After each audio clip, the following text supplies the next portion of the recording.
Good morning.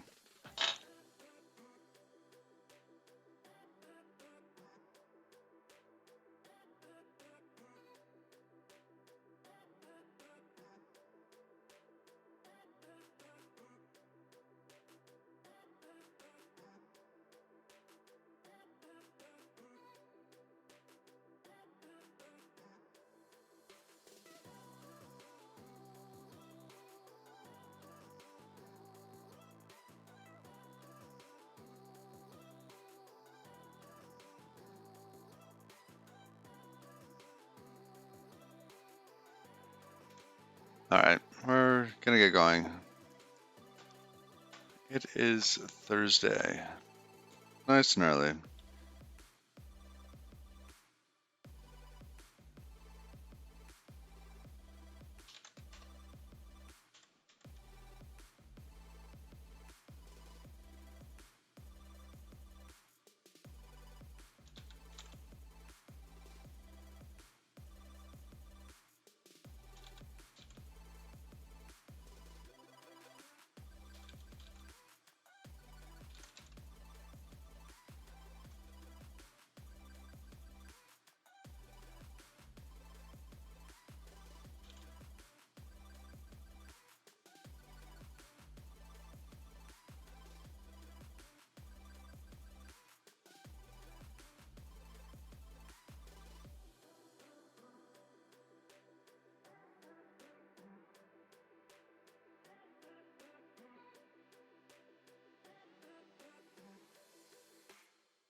Not completely set up yet.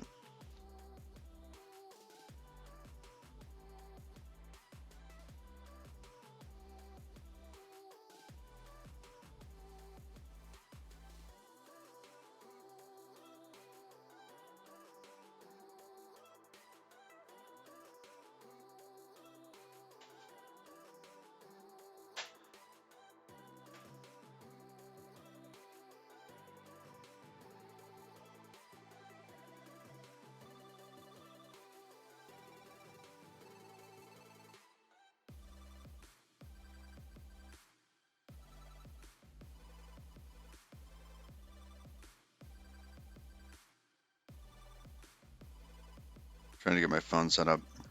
There it goes. Yay. All right, phone's there.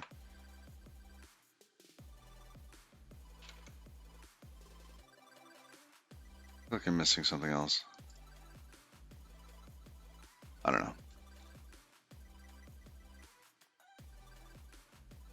Ah, Discord notifications. That's what I forgot. And toss one of those out there. All right.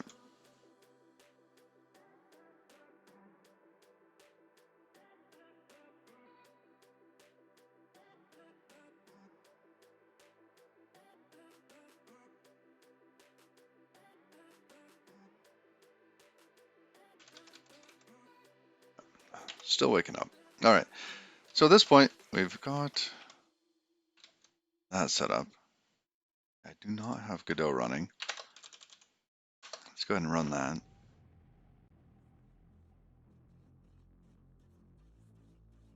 So what is OBS doing? Oh, Godot.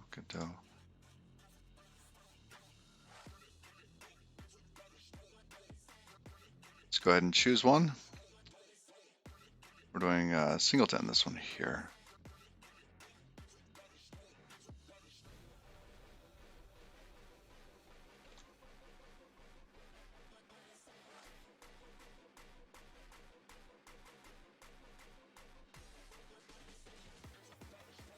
There we go. And let's resize it.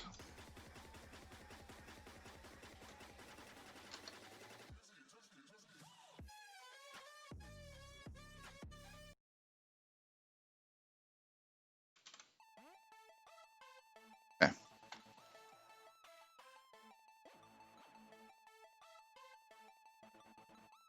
So at this point, we've got a library being built, I think. Let's double check that. Oh, am I not in tmux here? I forgot to start tmux around that. Save a session, quit it. Okay, I'm in Godot Rust. Tmux. See, yeah, no sessions.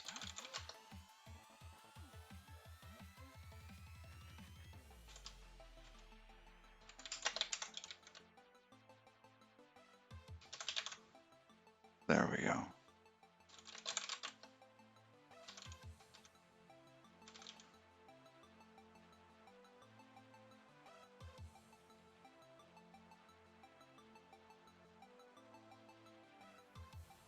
Okay, so that built. Good. We need some sort of scene and a project. So in this case, we're just going to do a user interface scene.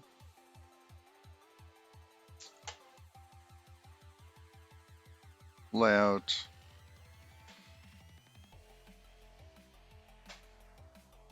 Full rectangle, that's fine. It's control there, okay.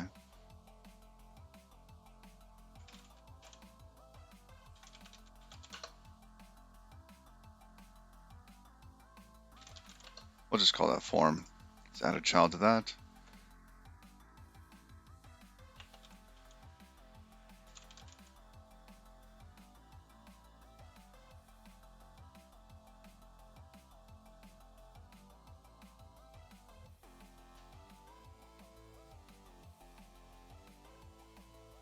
Itty bitty little button, isn't it?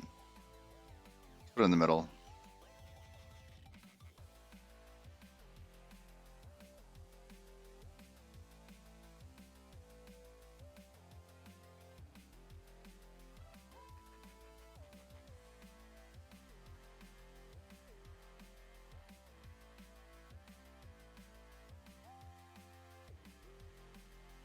What else do we have in here that we can change?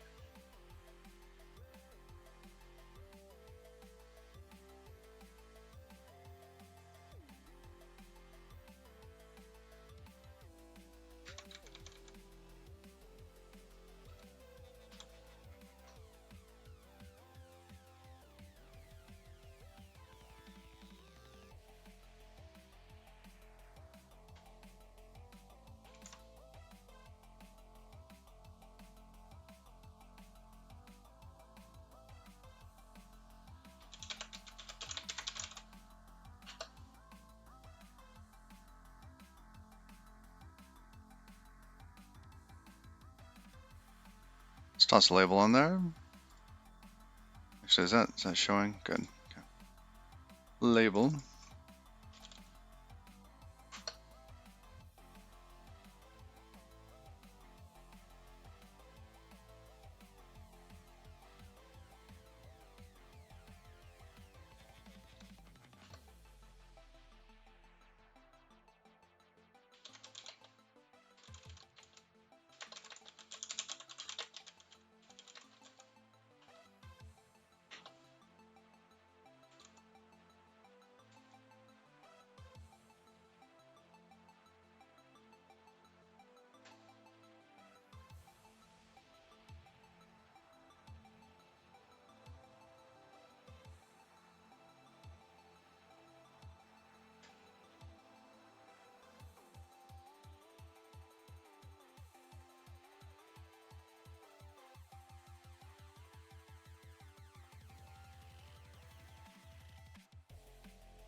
And make that a little smaller.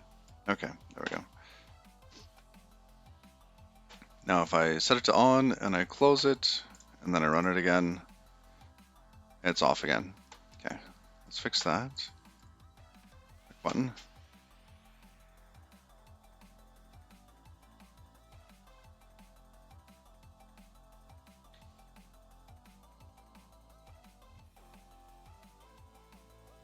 I want to add a script to this. Oh, button's over there on the left in this one.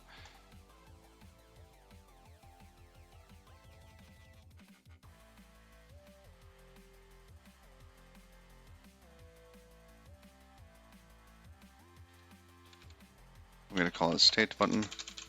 Button state. I don't know. That's a horrible name. Inherits from check button. This is going to inherit from.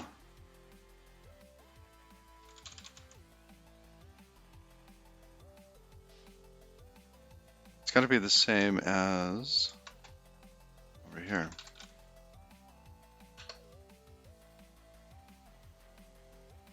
Base button. Was that true? Hold on, bouncing around a little bit.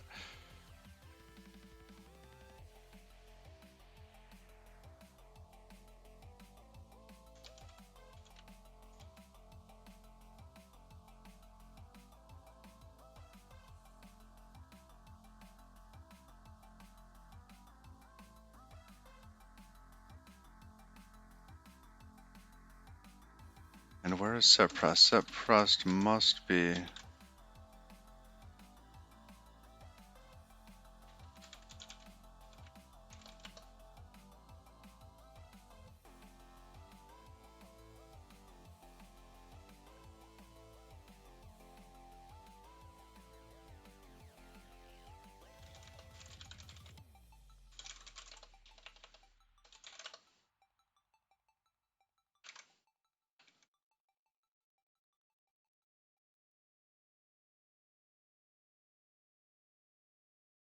All right, so it's just a base button.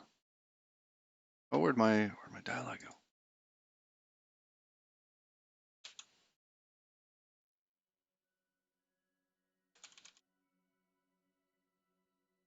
Can I not check that one? Interesting. I can't actually select a button base here.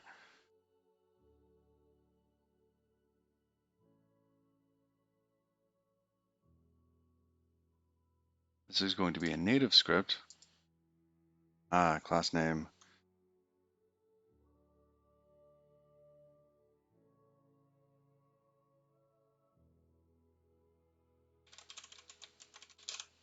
Button state.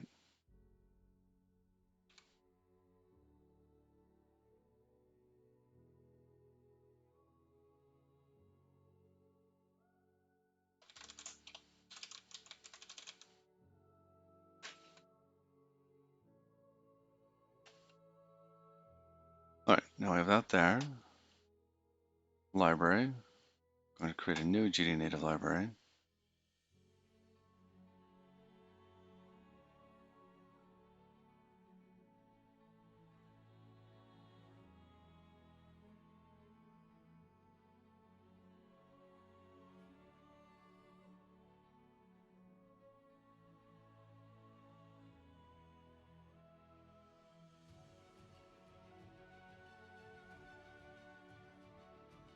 What do they call that in the other examples?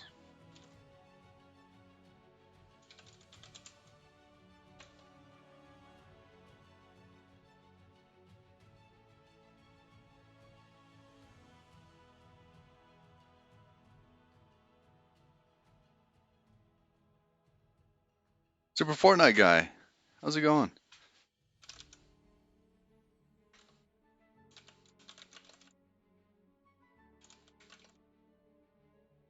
Okay, so this is just Hello World Library. Okay.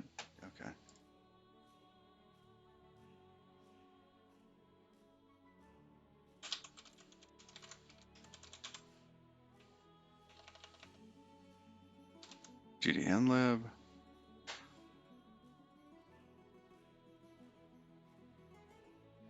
Script class is going to be button state. Doesn't need an icon. That's there, load scene, good.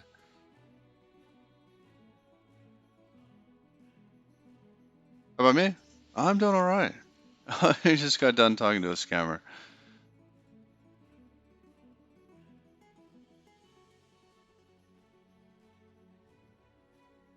It must be hard work being a scammer.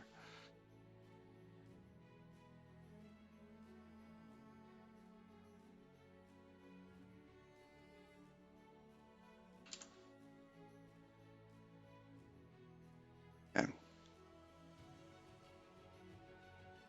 File system, let's load that up. Singleton library, here we go. on Mac OS. Where's it going to be here? Actually beyond that, isn't it? We go get the actual path. So from singleton dot slash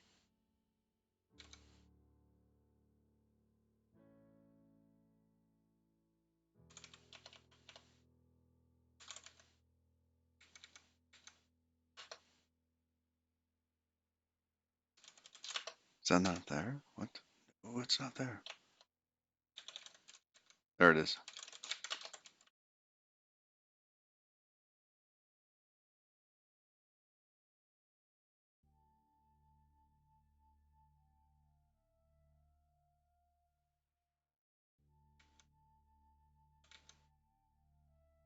I think it needs to be this.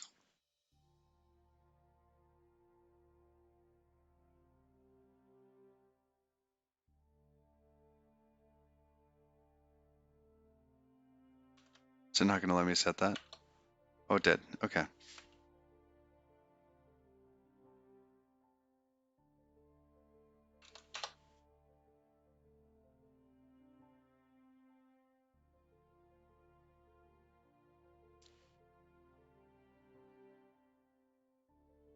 Not really hard being a scammer. There's this guy that hacked the webcams, and all they do is nothing until someone calls them. Wow. Oh.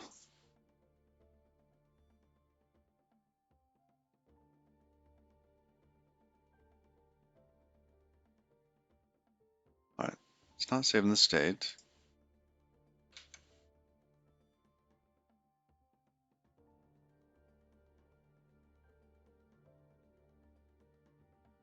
What am I missing here? Got the GD native library. Got the one set up for OS 10.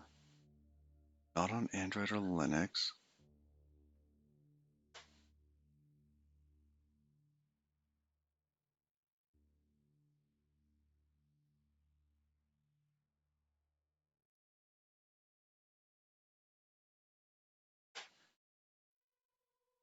Oh, native script class name. I need to give that the actual name of the native script.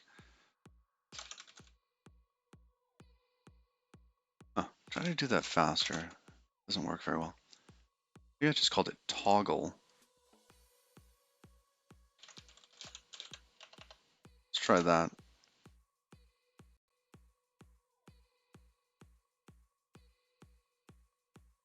Oh, that, and I didn't set up the signal, did I?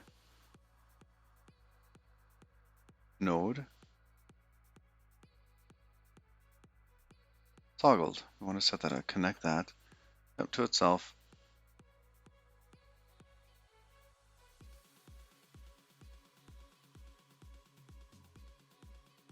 Oh, but not that function. Disconnect that. Try again.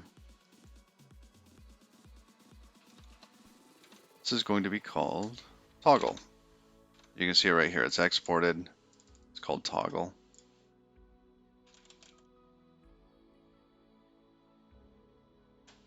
Okay.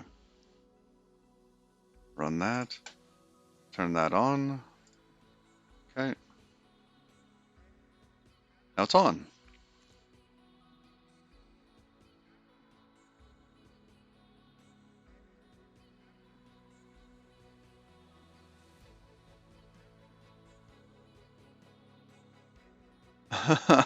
Oh no.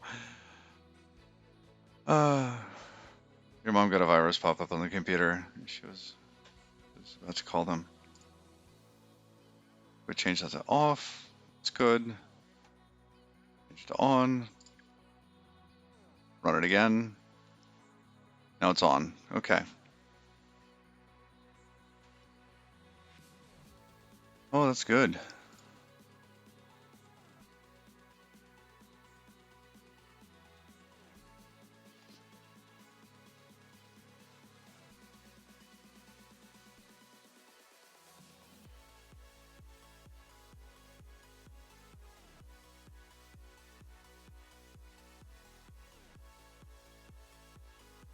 All right.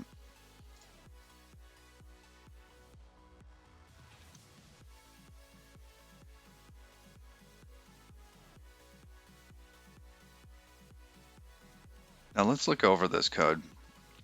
I don't think that everything is quite right for this example. Its status. It's at a working state, so let's commit it. We can always go back and clean it up later.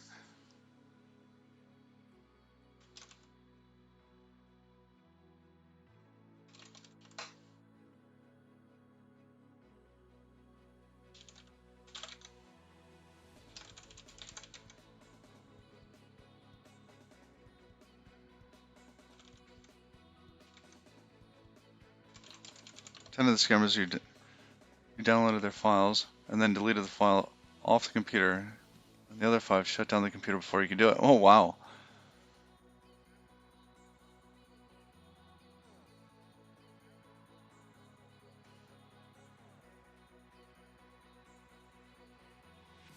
Oh, be careful with that stuff. It's like playing with fire.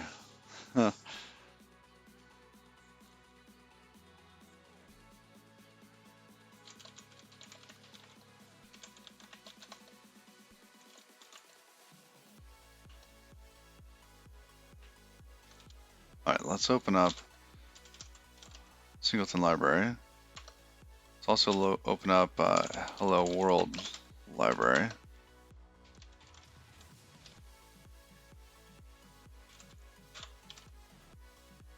I'll do this kind of in the same way that this one's done.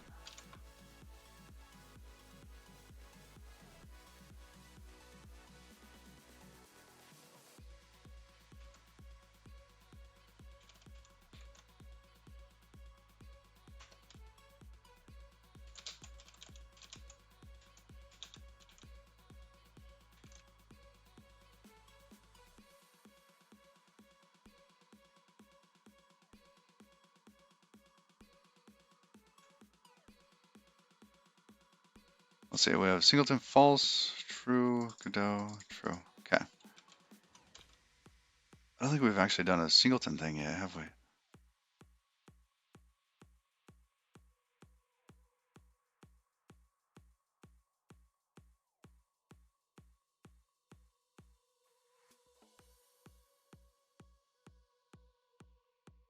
This might be a bad name for this one.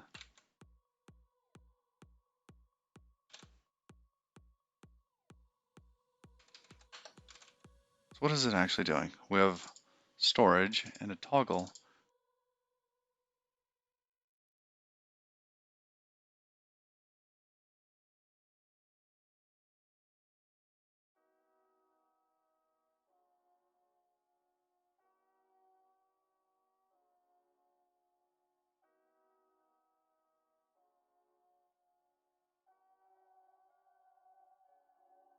You were also so close to hack their camera until the laptop died? What kind of camera?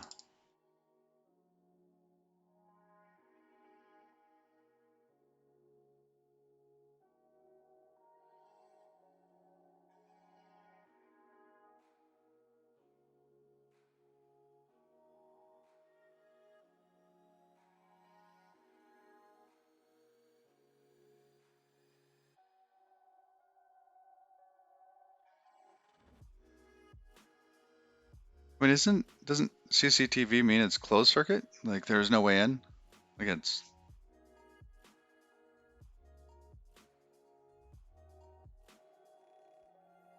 I mean, for you to be able to reach the CCTV cameras, it's got to be an open circuit. Or am I thinking of something else? Morning, Cat Peasant. How are you?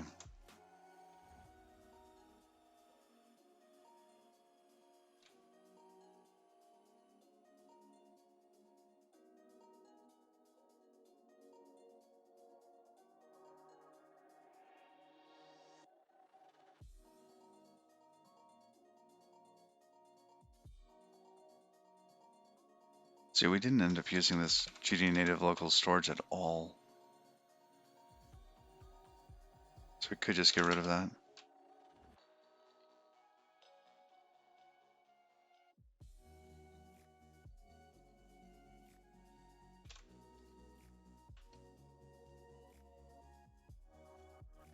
Because toggle, it only used local storage.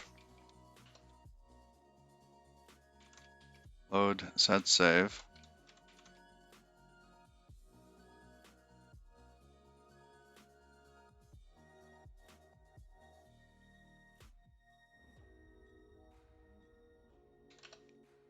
All right, let's simplify this. We're not going to do this piece anymore.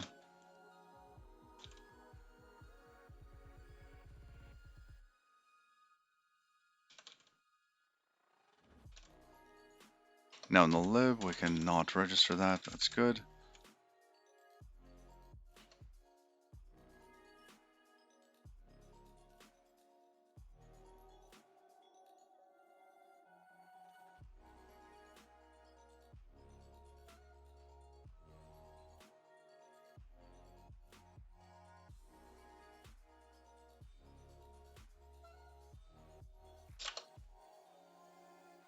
Oh, I see. Yeah, it's saying that it's never used because it can actually figure it out. Ooh, interesting.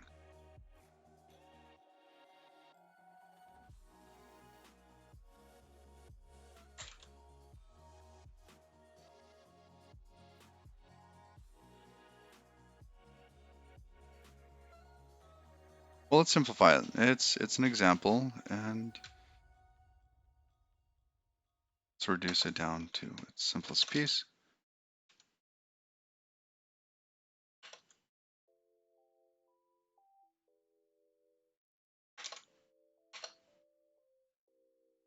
Delete and delete file, doesn't get used, it's fine.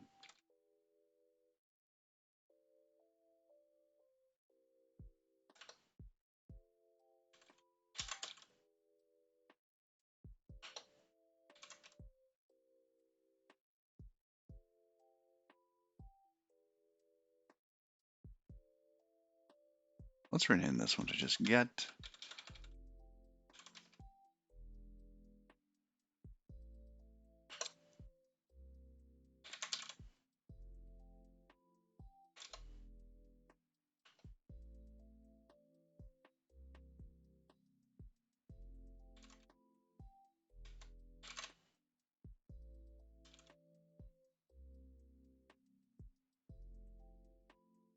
All right, we've got some saving, some loading.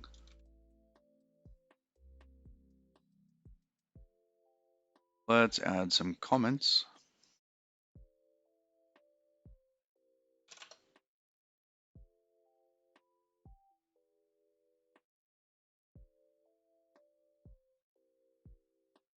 All right, Super Fortnite guy, take care.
What was I doing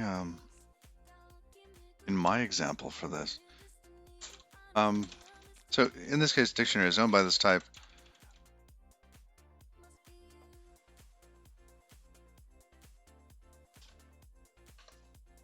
And currently toggle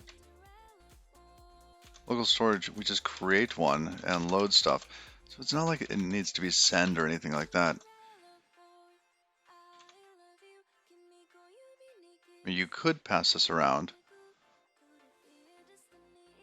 but it doesn't seem like it needs to be. Just create a new one and use it.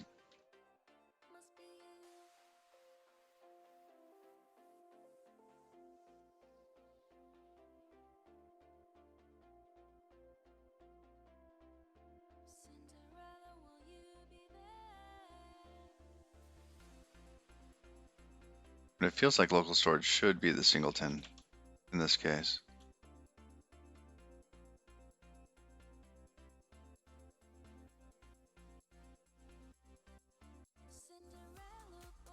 Hmm.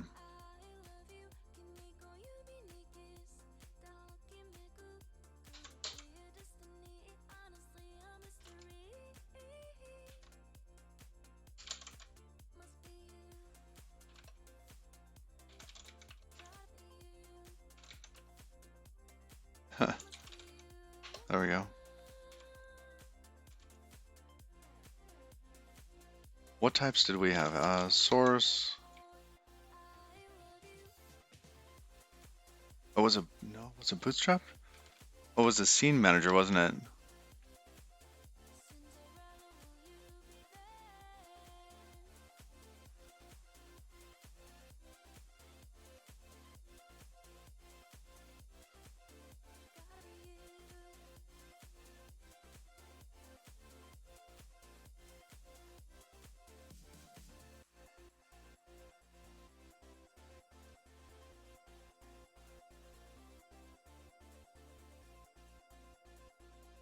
Yeah, I had the scene manager. Yeah, that one makes sense to be one of these. Do I have anything else that's using one cell? Oh, net. Yes.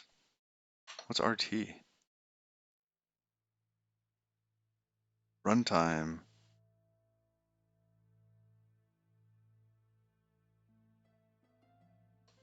Okay. Yeah, we don't need to do that. Hey, Ecton Dev. Good morning. How are you?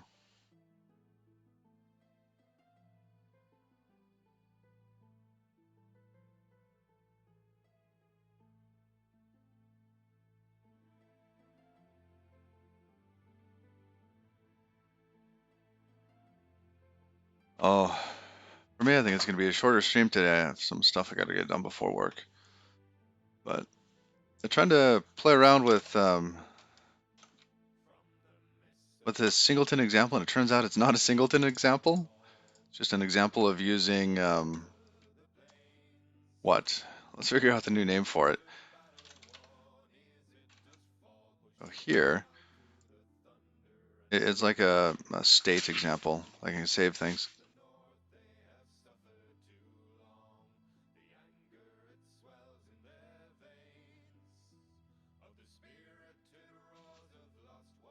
So here we have the state, and if we turn it to on and then restart, turns back on automatically, and if we toggle it off, goes away. Hold on, I need to get a chair for my wife. Just a sec.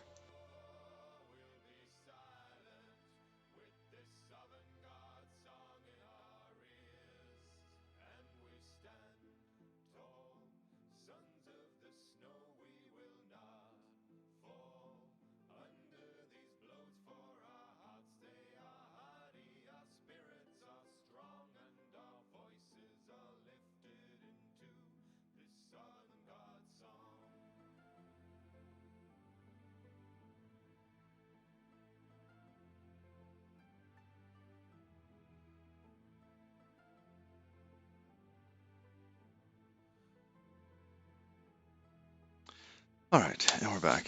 Yeah, the kids moved everything around.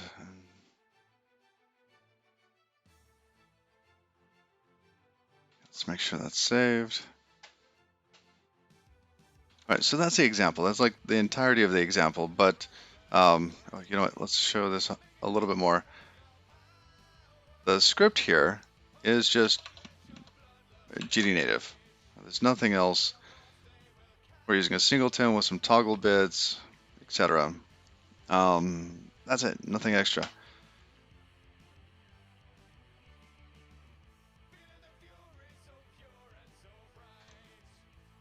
Now back to the code.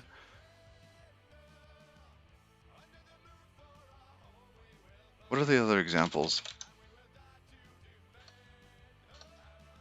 Dodge scripts, hello world, scene create, signal singleton.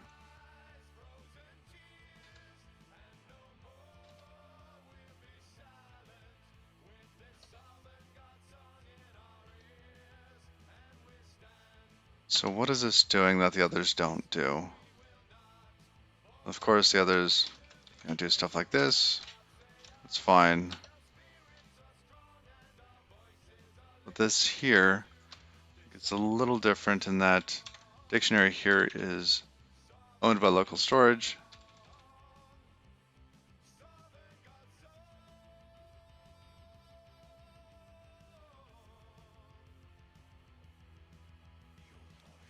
And this is questionable. Why would we do this way?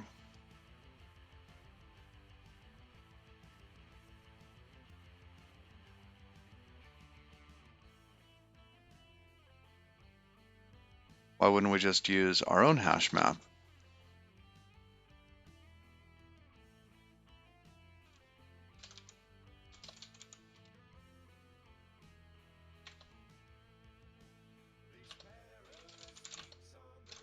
All right, just in case I butcher something.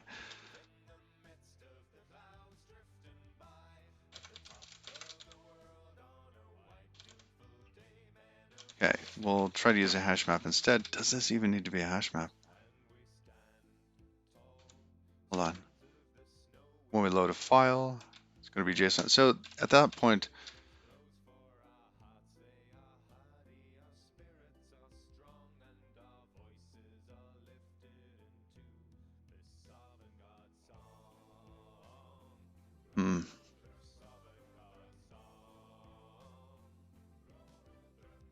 if I get rid of that, then this really becomes about using files, Godot files.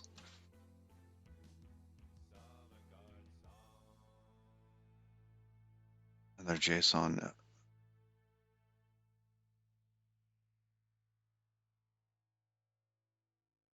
See, I was taking the variant that the JSON gets deserialized into a dictionary because it works that way, right? Like they can serialize dictionaries and deserialize them. So I was using that as a nice, handy little format. But is that what you would do if you were using Rust? Probably not.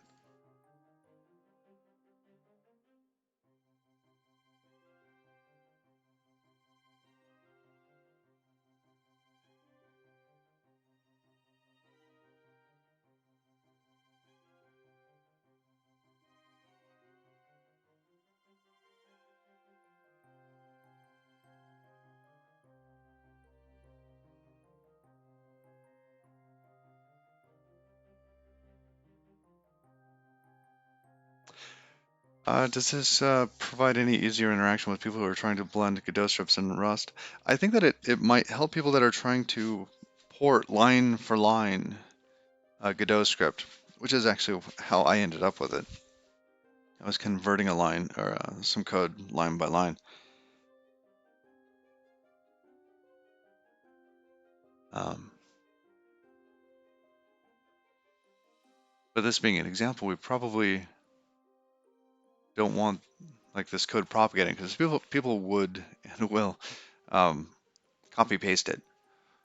Right? So it might not be the best code for an example, and that we want to show people how to do something that's good for kind of the new way,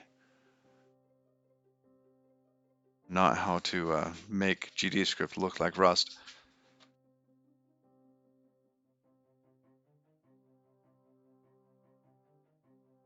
So maybe they are. Let's say somebody does have some serialized state. Okay. At that point, you should probably just be using some exact type, or probably just Saturday JSON in this example.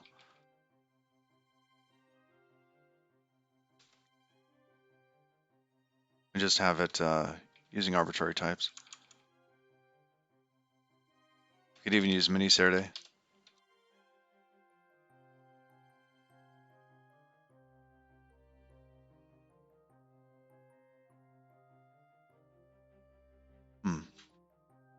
Can mini Saturday. I'm just thinking about the build times.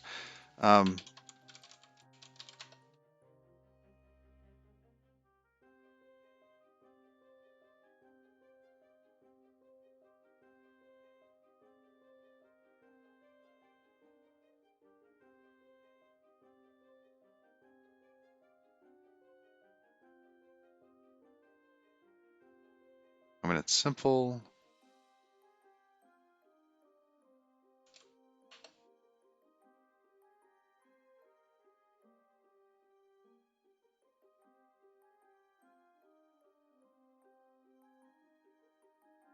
I saw that the work ongoing. Was that with the WASM stuff?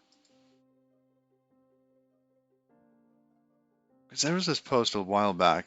Let me see if I can find the. I might have kept a link to it.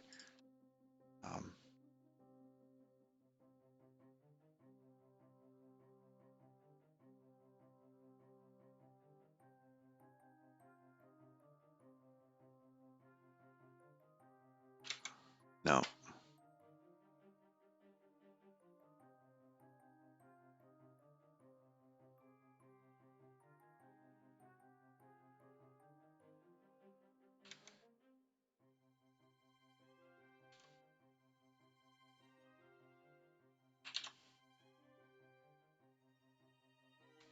Yeah, there was something where you could compile your proc macros down to. Oh, it's called it's GitHub. Hold on, let's go back to GitHub. Uh, D Tolnay. And what is it called? It's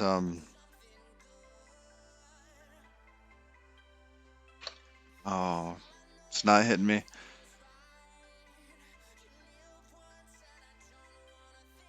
It's not these.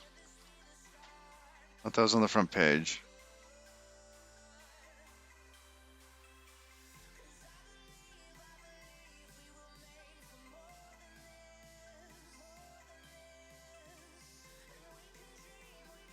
Oh, that's interesting. Ghost.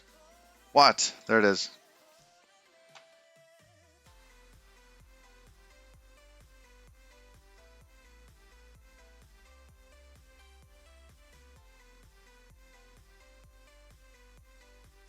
Yeah.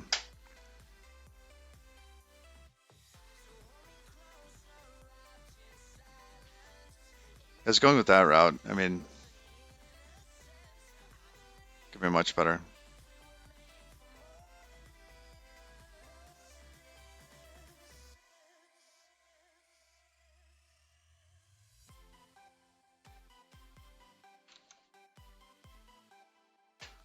All right.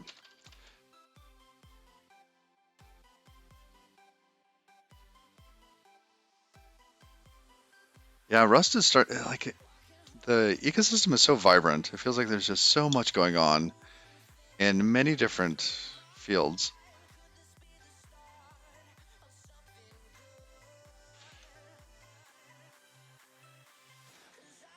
Oh, and check this out. We are so close. We are getting so close. Where is it? Here.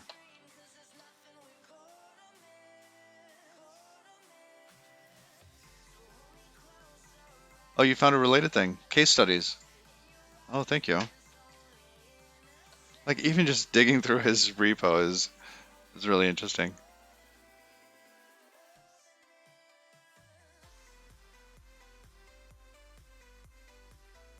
Okay. I'm gonna copy that and for some reading.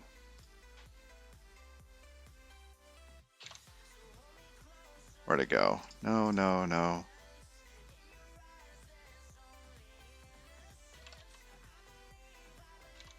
All right. Coming back here, we are getting so close.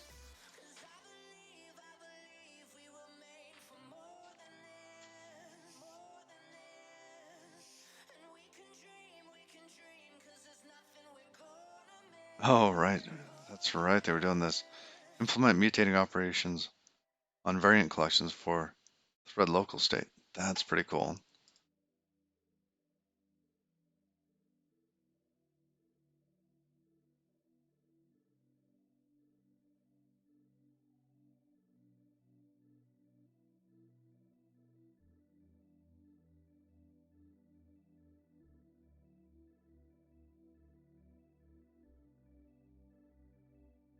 But generally, like this here is getting so much closer. Um, might actually switch to looking into this a little bit.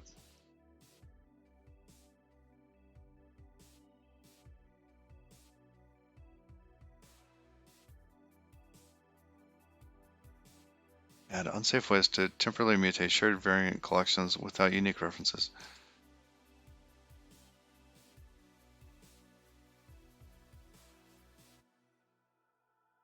Oh dear.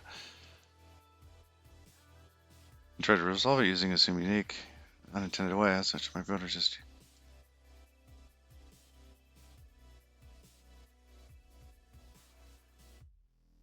I think this was just me not knowing.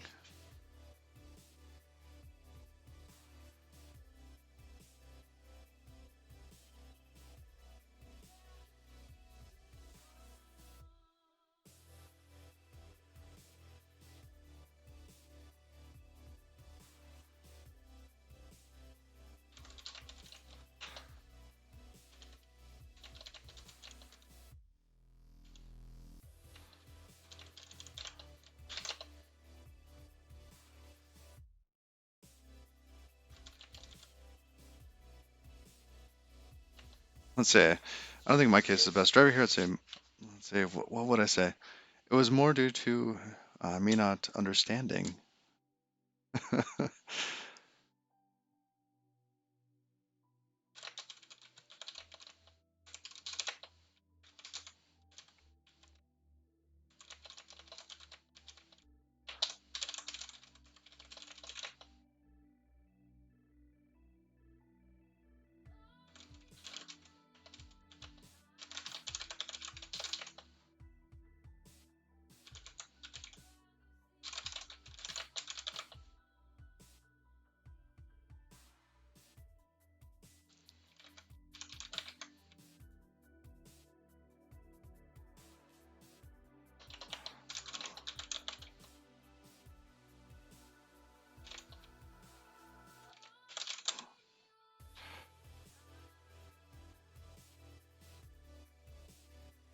All right.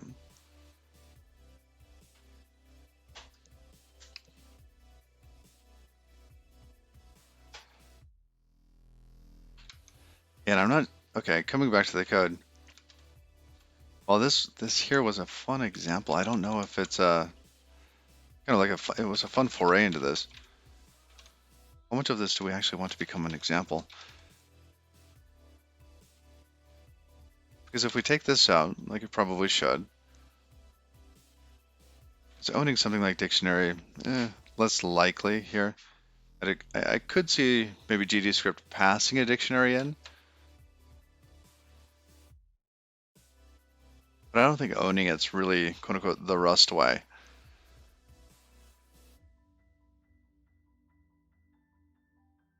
And in this case of local storage, it's more the file system is just really the storage. Why don't we just load it, save it, like load it, mutate it, save it?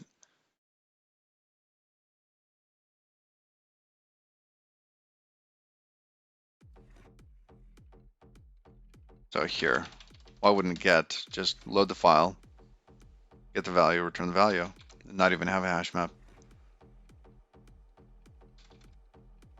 Yeah, I don't know. I got to think on this one a little bit more.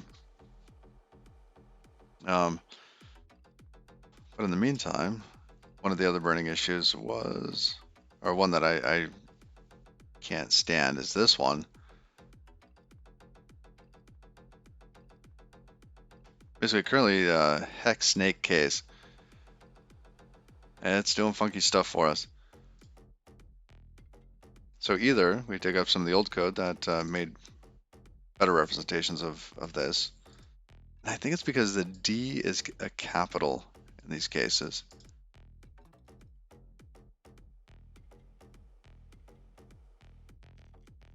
So either that, or I just could take X snake case and make our own. Let's go see what hex snake case is. Or was that docs or RS? Yeah, probably foo underscore 3D. I don't know. That's a good question. Would it be foo 3D?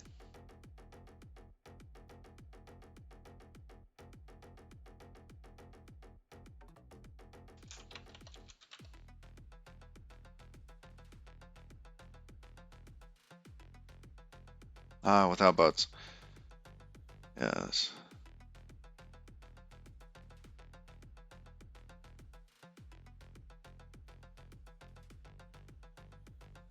Definition of a word boundary. And I think this is where our definition changes slightly. That's a good question though. If we come back to the bug,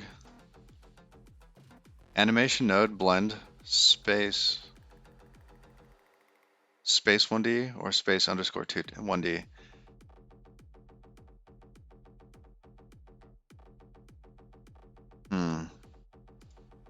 Groove joint. Is it a groove joint 2D or a groove joint 2D?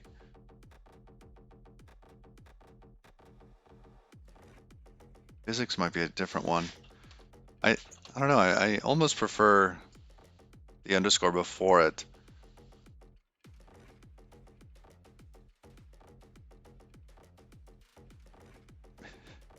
Either one is better than this, frankly. Either one.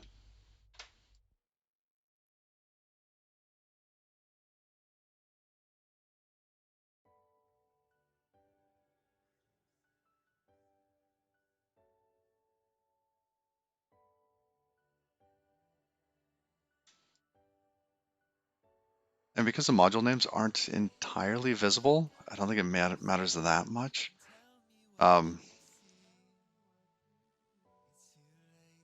If we were to fix one based on the number of occurrences, let's see, where was it?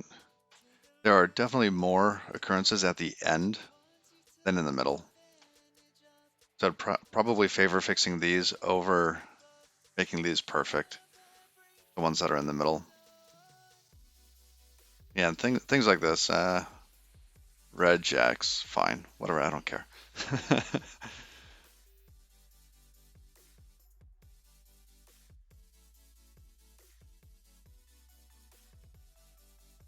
It's a foo 2D, huh? Foo 2D. I mean, let me type it out. Is it a point 2D or is it a point 2D? Oh, here, let's add some context to that though. So if we look at this, where did I actually get that? I got that out of, local documentation. That's right. Let's see if we still have it open. Oh yes, here we go. GD native, modules. Here.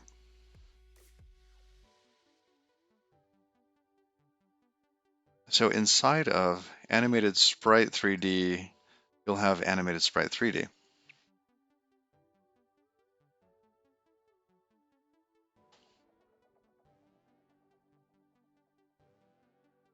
So really this is the path that leads you to that. These technically are exported up a little higher. And it's just because of stinking capital D there.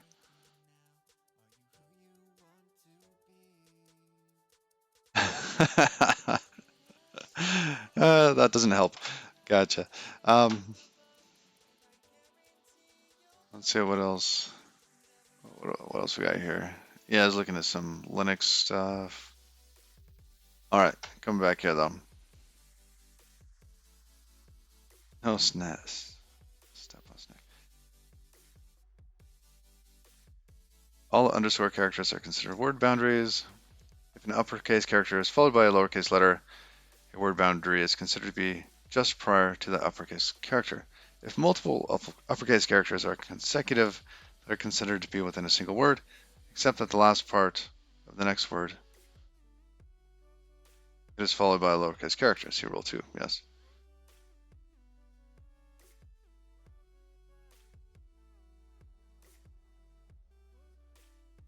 And I think in our definition, numbers count as uppercase.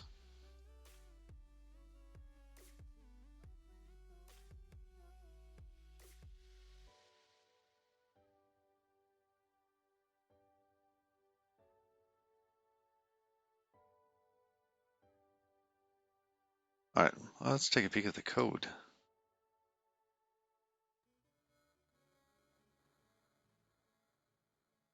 What's in lib?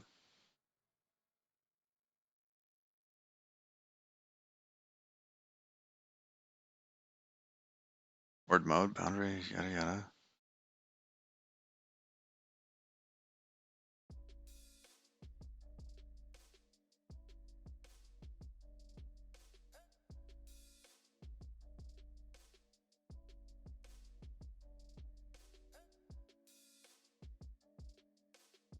All right, so basically splitting something into word boundaries.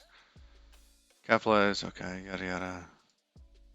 And what does snake do? Does it use the other one and then just say 2 snake case, yada yada. Transform, give the type.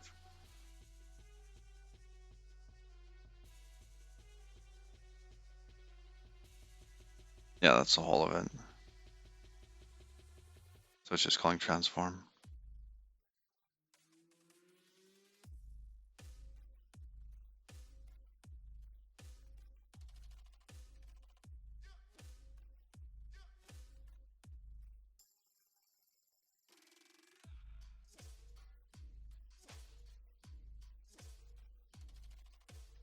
And this is transform.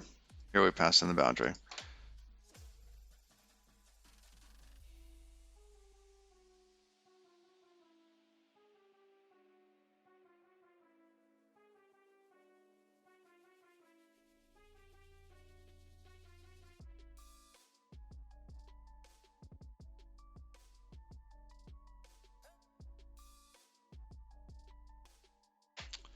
All right, let's change this.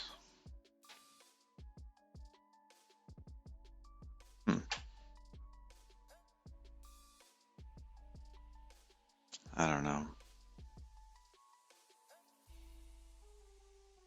All right, what would we actually change in here? Going through the words, word W and Unicode words.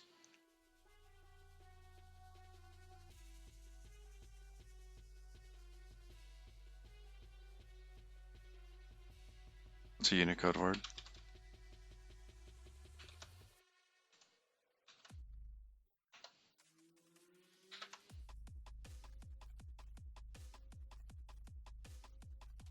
Numbers are whatever the previous is. Here.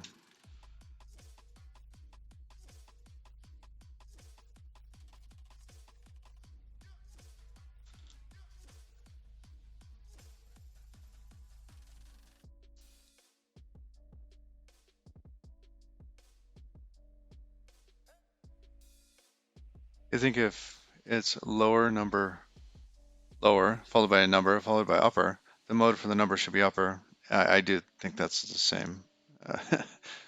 I agree. I agree.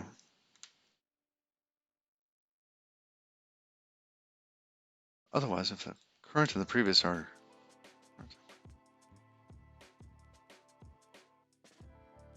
All right, so basically we have a window of what, 3 elements here? Previous, current, and next.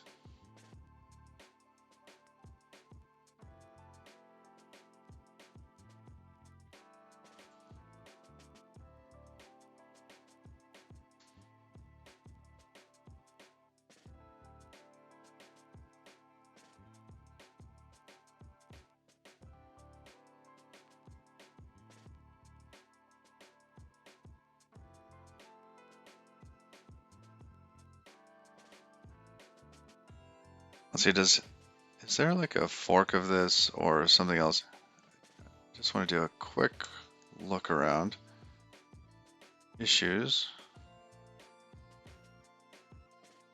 Kebab case doesn't treat numbers as a separate word.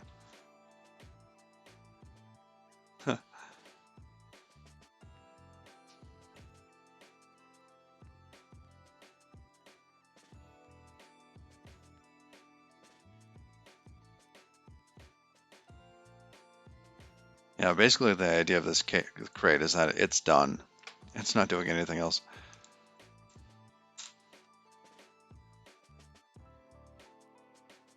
All right, let's do some sanity checking before we jump in too far. It's MIT and Apache licensed.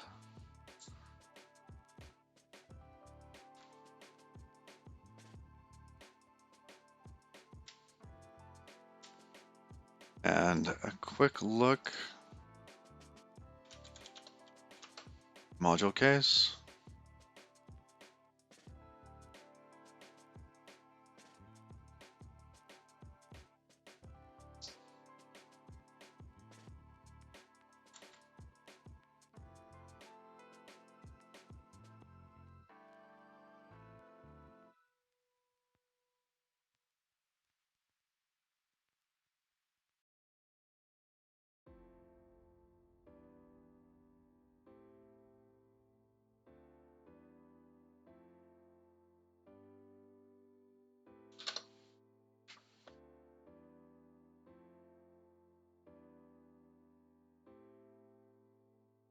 All right. What was the other place that actually had this sort of logic? Is it in Clippy? Because Clippy will tell you, will yell at you if your module names are poor. Um,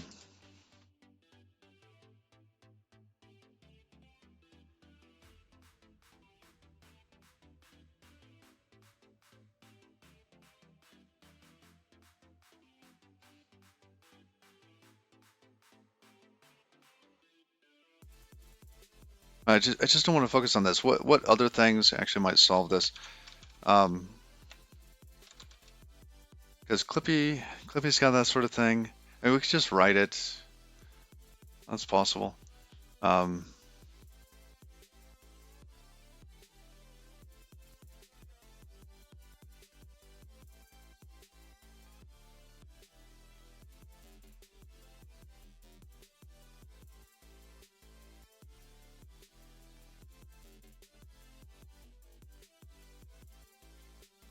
all right, sorry, I got distracted. We have a chicken, and it was chasing a robin around. I've never seen a chicken go after a robin before.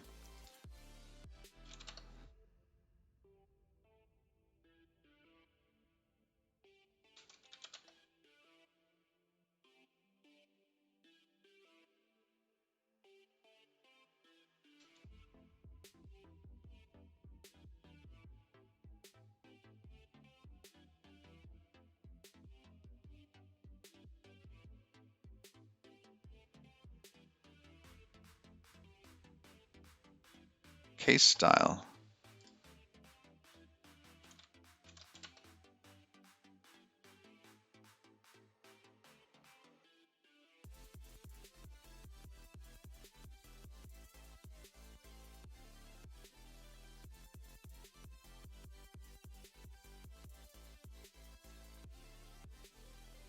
More restricted by design.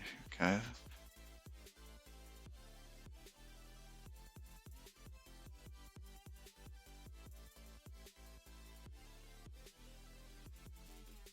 Oh, interesting. Okay, so they actually give you the ability to pass stuff in.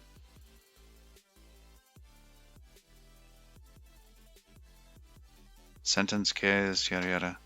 Well, let's give it a run. By Thomas, 9911.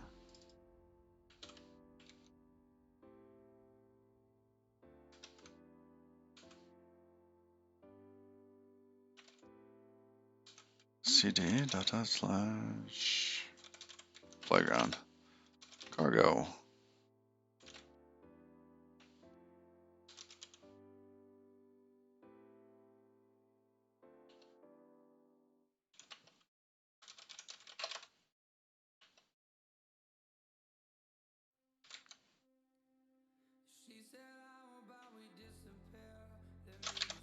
There we go.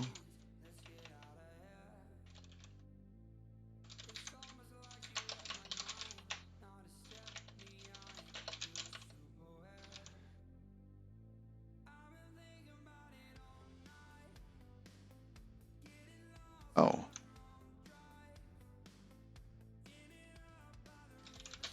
Seriously?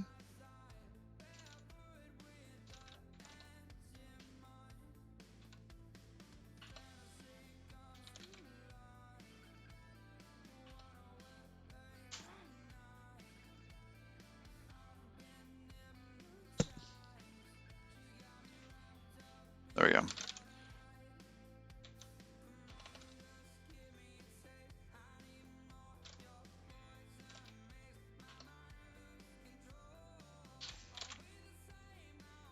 All right. API reference.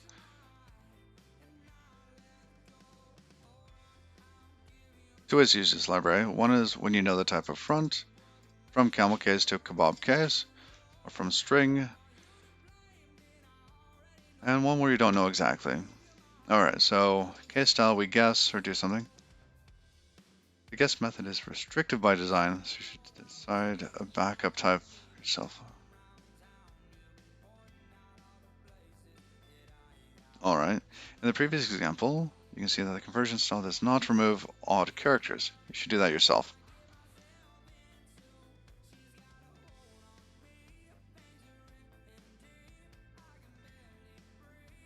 So filtering out first. Got it. All right. So let's say that we're going from something here. We've got two snake case. What do they call it? Snake case? Is it one word? All right, one word.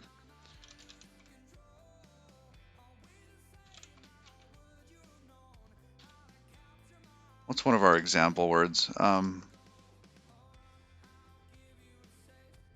In here.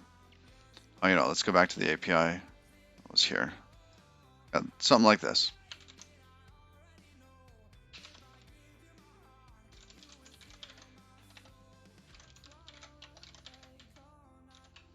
We're going to assert that this thing is equal to whatever the snake is. Snake, yada yada. Now let's fix this. Tilde, underscore. Okay, hit tilde again. Not replace. There we go. Oh, come on. There we go.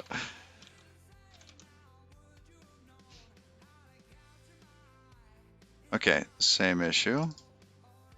Kind of expected that.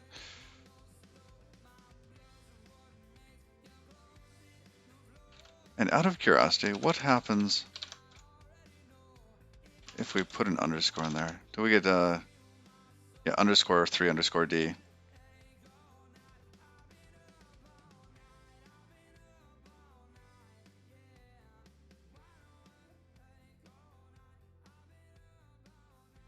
So we check the basic one, formats.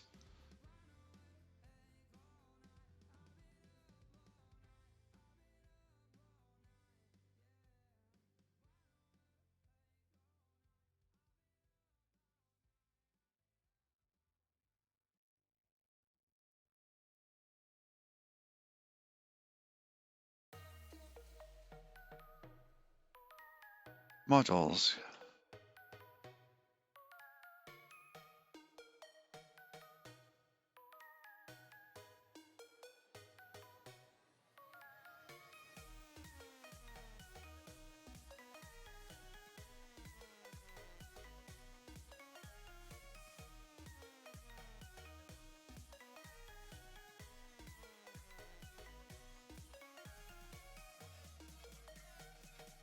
Oh, he's got logic for digits in the code? Ah, I see.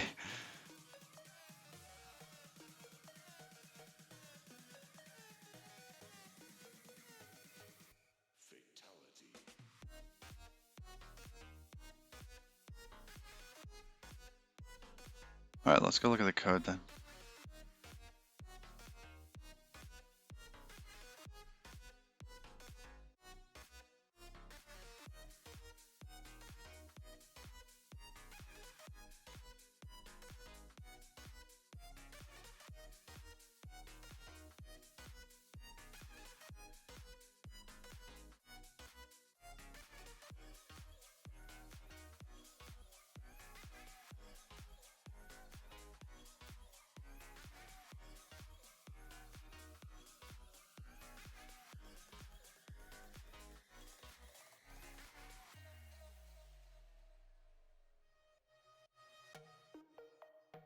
So what's this macro doing? From to type, input type, okay, type name.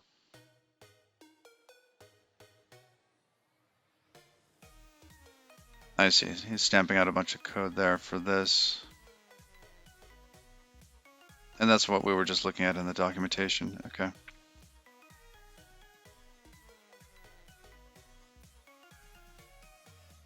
Would you use something like prop test for testing this? I've never used prop test, what's it like?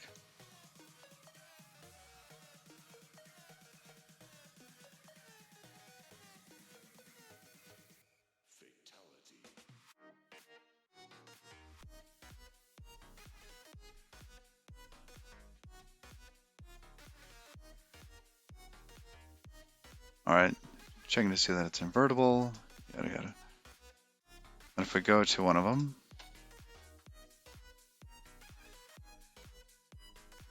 I want to take a peek at the traits real quick.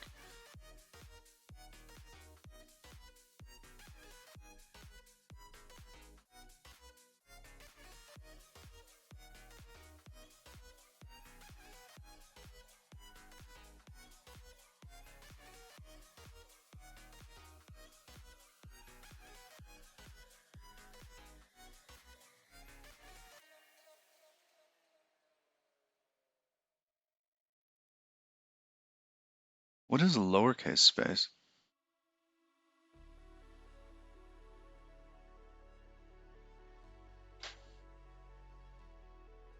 There's the docs again.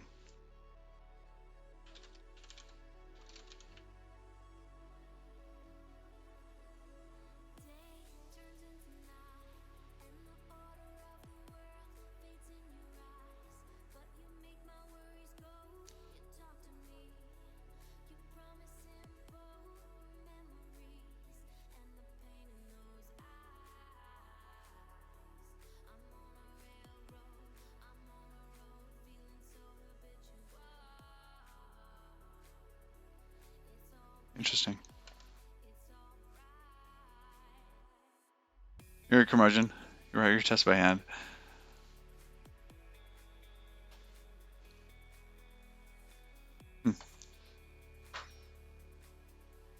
Ooh, unlicensed. That's a horrible license.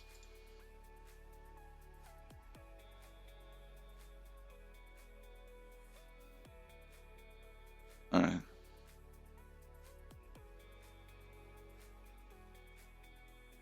Oh, that one's okay.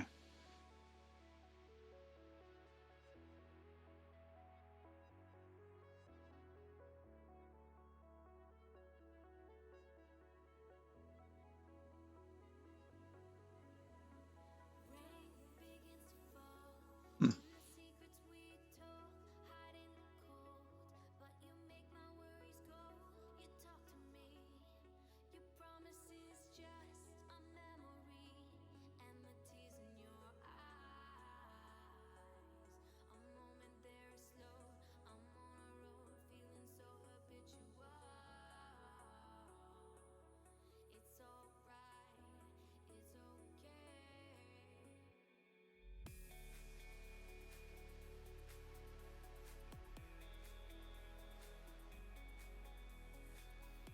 I feel like I'm missing something.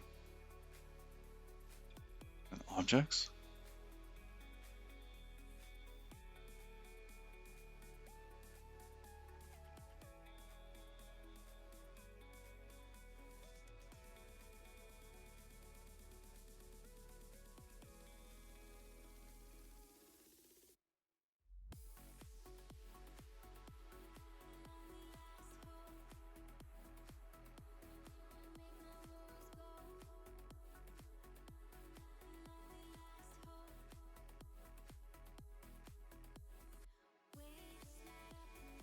I'm looking for like the iterator that loops through, trying to determine words from case to case.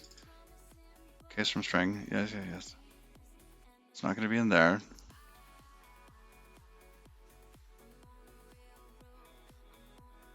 It's not in lib, not in object, not in traits.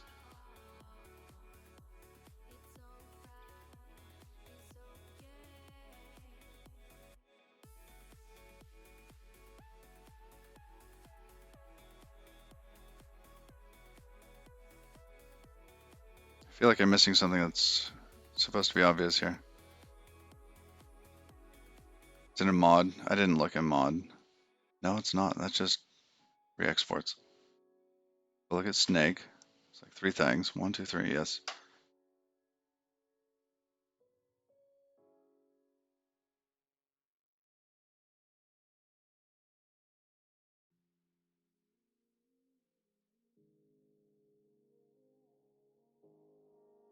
All right. Where is that?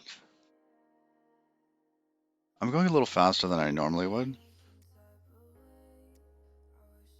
Oh, I'm actually looking for where kind of the bulk of the work is done here. I see that, you know, there are different traits. They define different pieces of this, but where's the part where it's actually doing the conversion?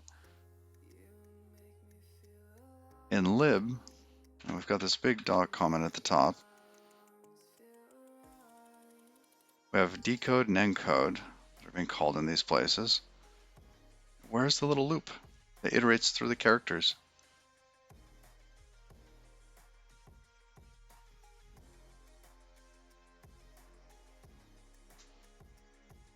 Naming command. Oh, I didn't even go in there yet. I see. So they have case spaced and delimiter spaced.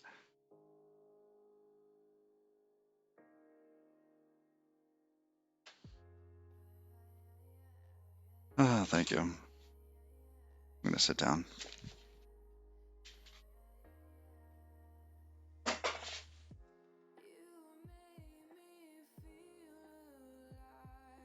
All right.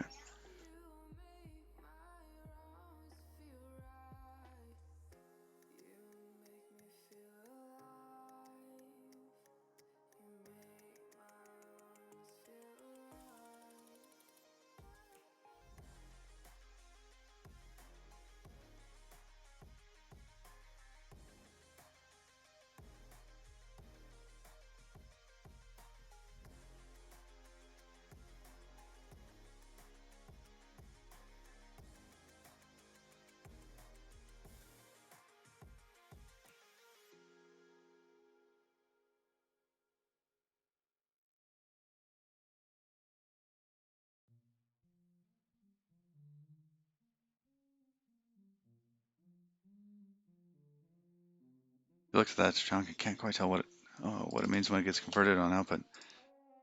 All right, well here let's go through the parse first. So if we give it something that is uppercase or is camel case with capacity and length at first, okay, after space false true. So we start to go through the characters and spacing characters actually passed in. Okay.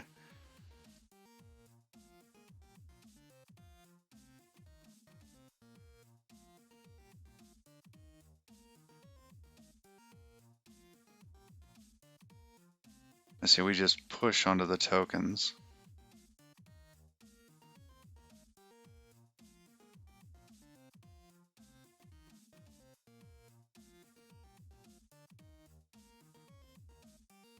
Convert it to lowercase, after space.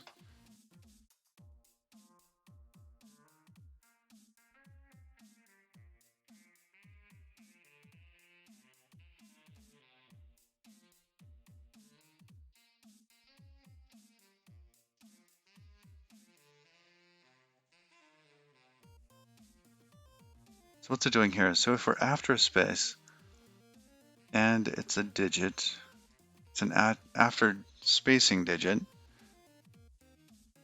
that would only be if it was an actual space, right? So after space, which means that it would have to be, no.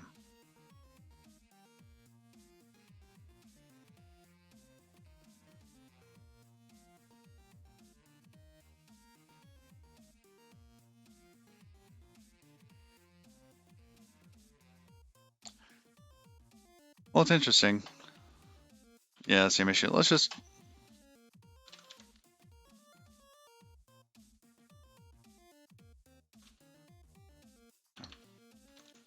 get status here. Get add dot get commit.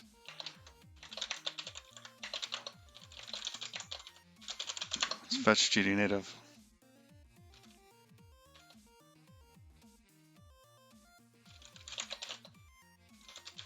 All right, what was that? What was that number on that issue?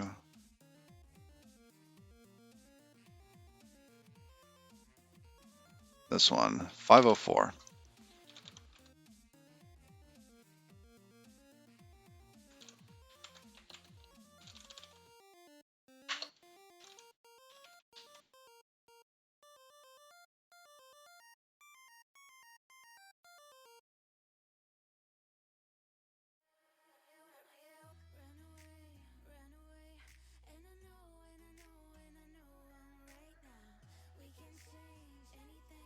That's not a tmux command.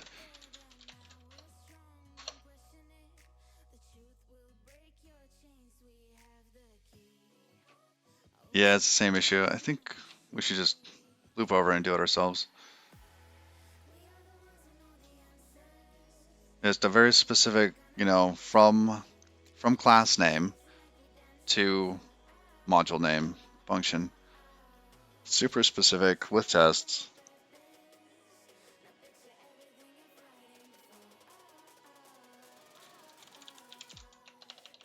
Oh, it's API to RS.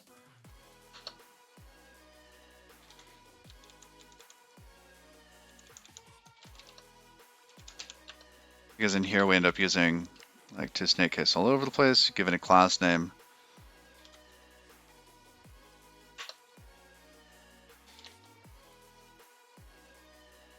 Actually, do I want that on the classes itself?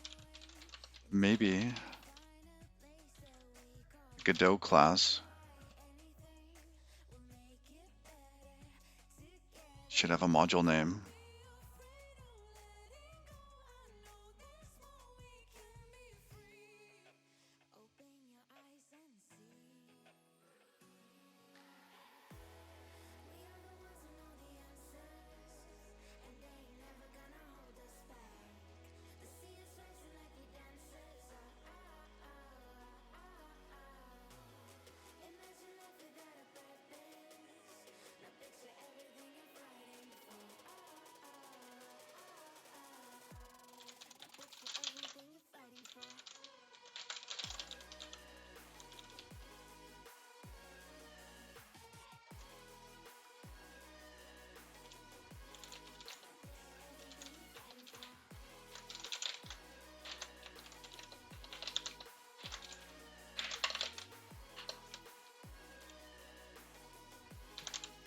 Oh, that needs a self on it.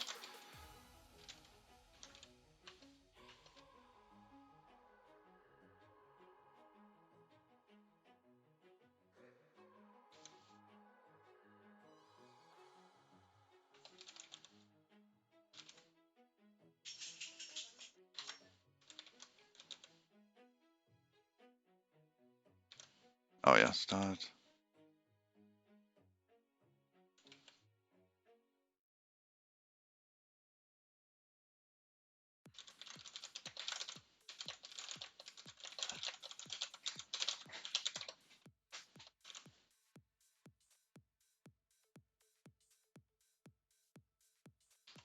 Oh, it needs an as ref, doesn't it? There.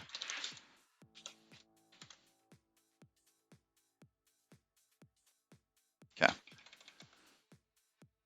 So we'll do that. We will tuck module names into there.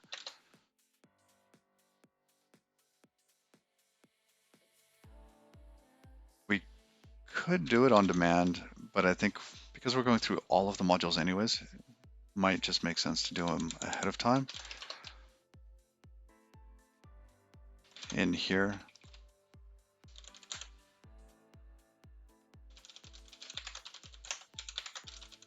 Generate module names. I don't know about that. We'll see. Strip leading underscores.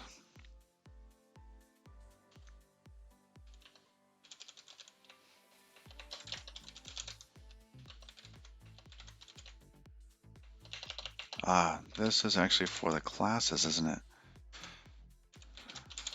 Oh, we're doing this on self. Okay.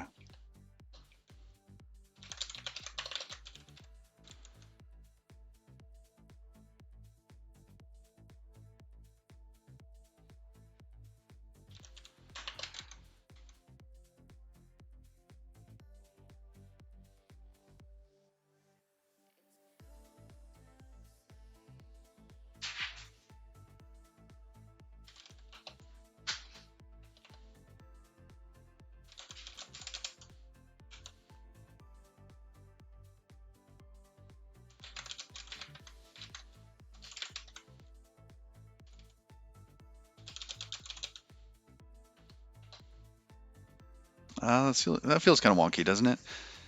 Generate module name on there. All right, let's get to the meat of it though. Just toss that on class.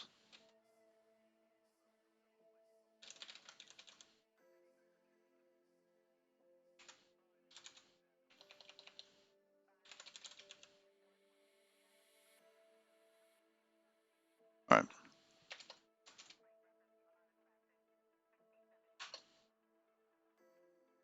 It was just below.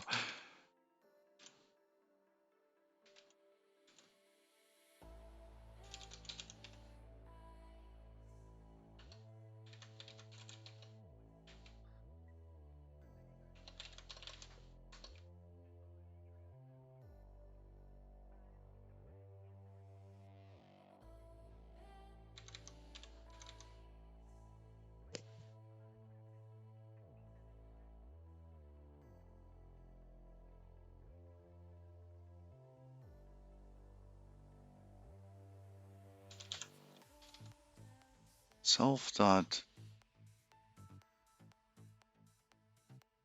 It's gonna be name, isn't it?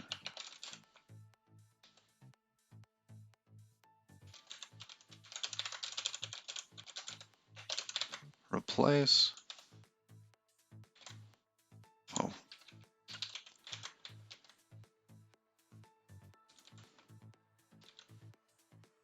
Just takes a value. Okay.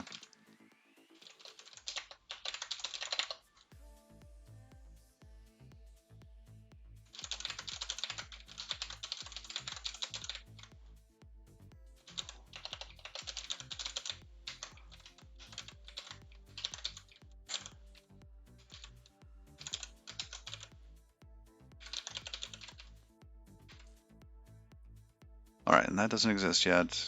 We'll take a reference.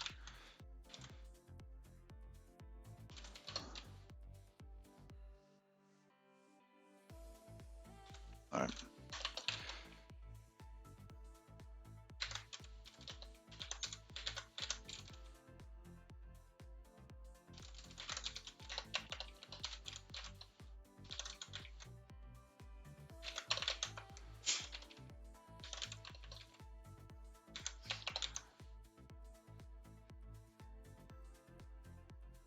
All right, because we already know what the type is,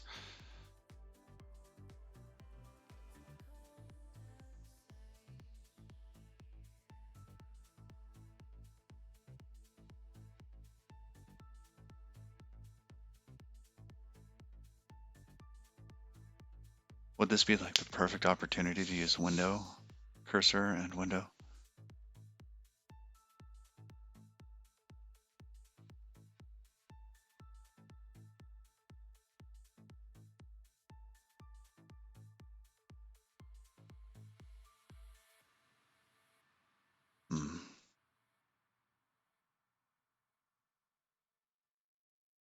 If I didn't care, oh, okay.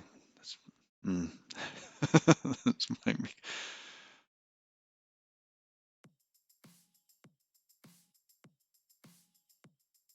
Actually, it does. We don't get the end of this if we use cursor, do we?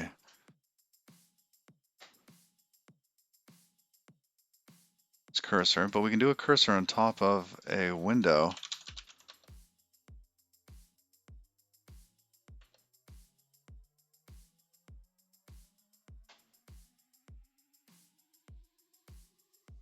Turns an iterator over all contiguous windows of length size. Windows overlap. The slice is shorter than size. The iterator returns no values.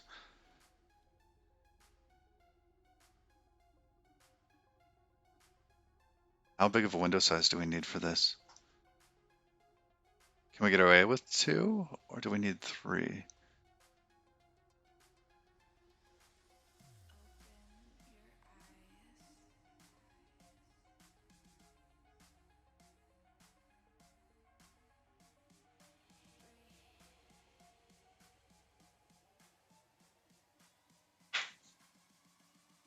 And then there's always the issue of the end. Okay, maybe just a regular iterator then.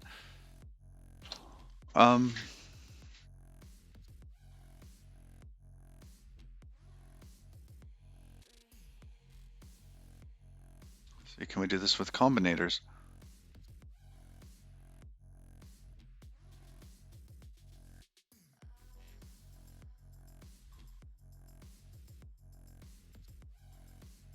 So if we try to do this with combinators, use flatten and produce iterators for every character.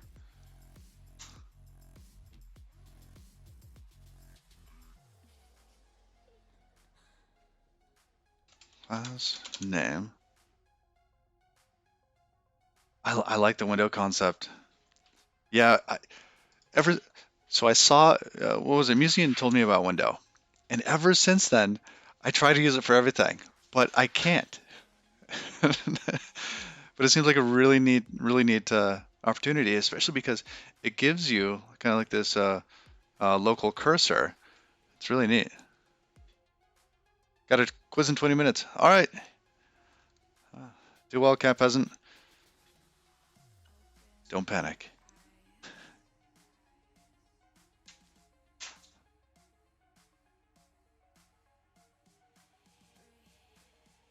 I think with the window, we end up with a situation of the last 3 characters. We have to process the last 3 again. Well, there's special situation you have to do at the end, right?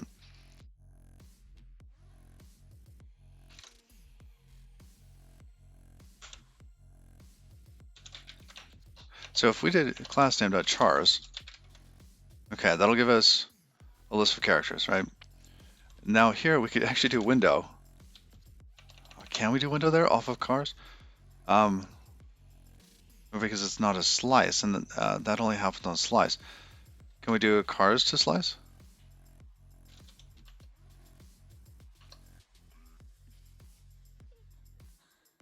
I mean, it's got an iterator.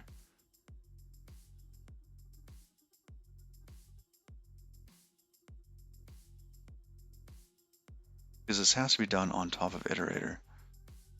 Because of the cars. Chars. I don't know, I hear it both ways. Chars and cars. Because of characters.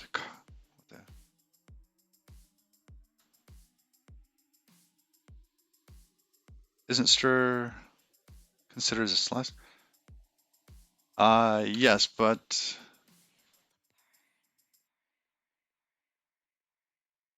if we operate on characters in there, oh, I see.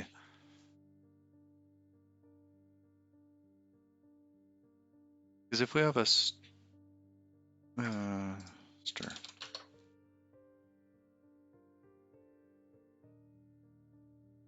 they're always valid UTF-8. I'm just wondering if we index into them, if we can get half a UTF-8 character or portion of one. Okay.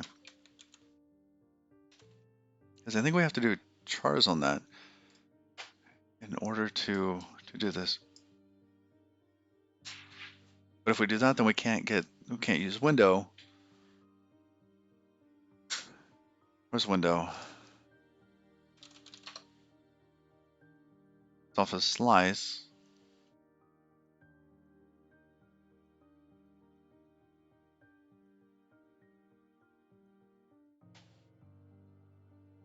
I mean, we can just pretend that all of these will always be UTA, well, low ASCII.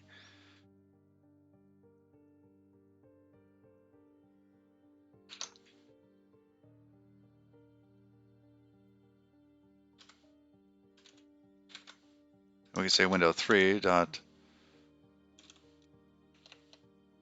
header.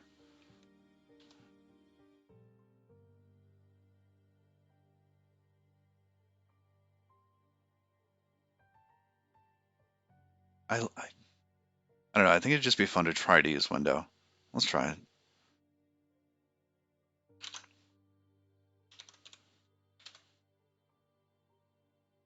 And in this case, what do we get? Is it a tuple? No, it's just that's a portion of a slice. Okay.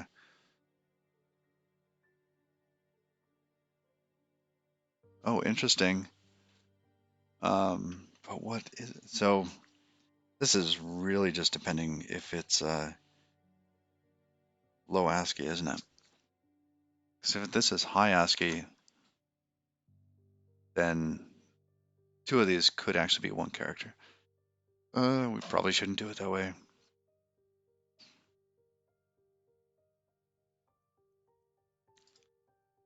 It's silly. We should work off of chars. I always want to try using window.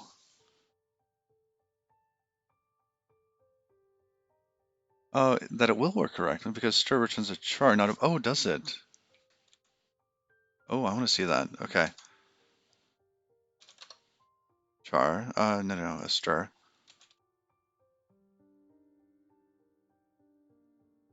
Because get returns, oh, slice index. But if we go down and look at here,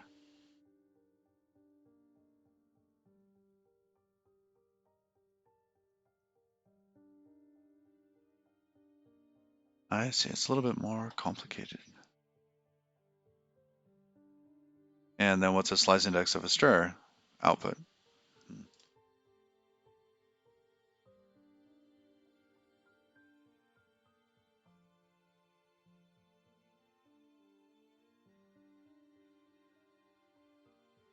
So how do you find that?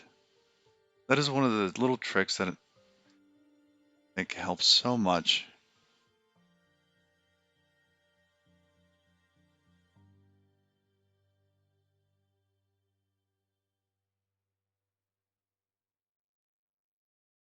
Oh, I see. And get also takes a range.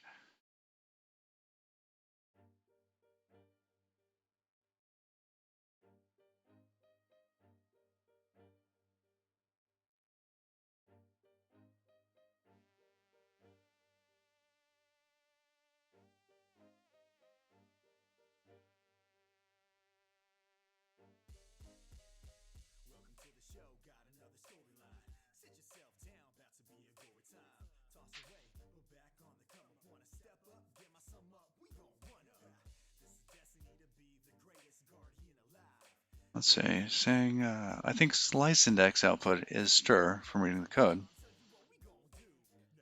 I see. And here, we're giving it a range. And stir knows how to compare against char, which why I always thought stir 1 is a char, but it's not. Okay. All right. So in this case, we should probably do char then. Chars. So we can iterate over them.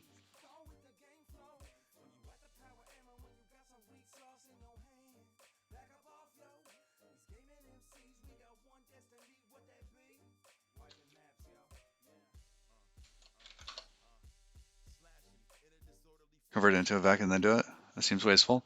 I wonder if there's a better, like, can we toss it in a cursor or something else that's.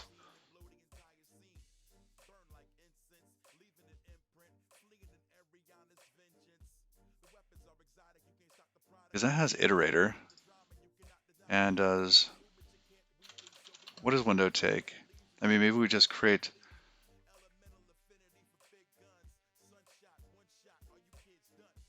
how do we create a window? Is there a way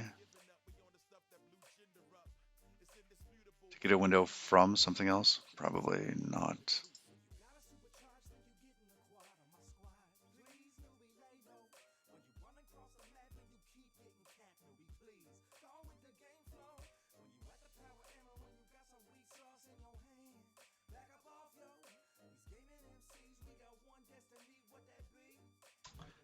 All right, probably not for window, huh?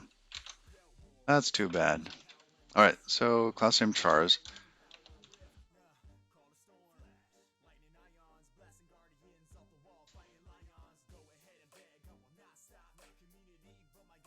Dot, what's something, map of char.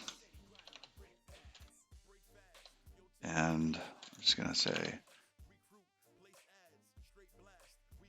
I'm gonna map that to something which produces probably an iterator.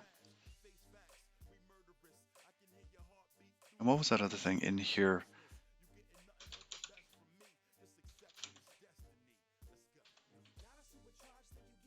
Standard iter functions once.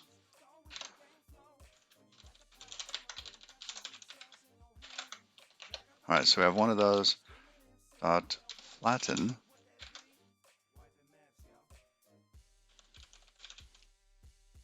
then we'll collect it into something. Okay.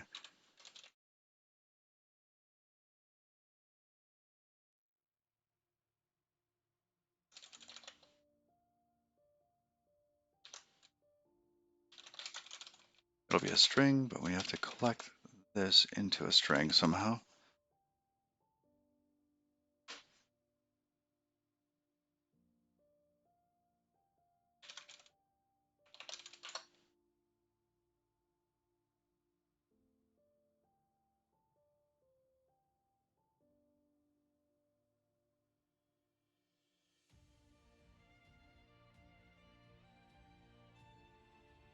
Oh, that's interesting. Views the underlying data as a subslice of the original data.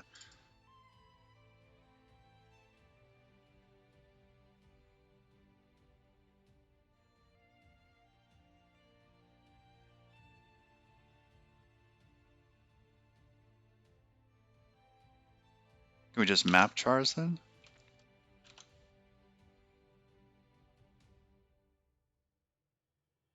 No. Okay.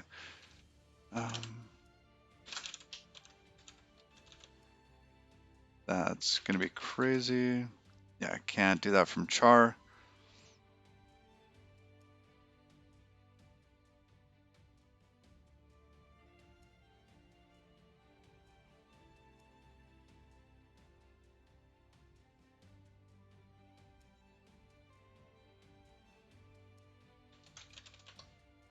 String, what can you go from? From parts? Oh, from raw parts? Oh. Oh, no, we're not doing that. Vector view weights. All right, well, we could use that, but then we still have to figure out how to get char to a vector view weights, which I think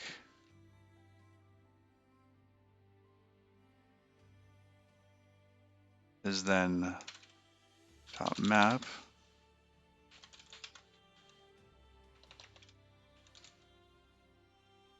as stir, was it? One more back, two more back, as stir.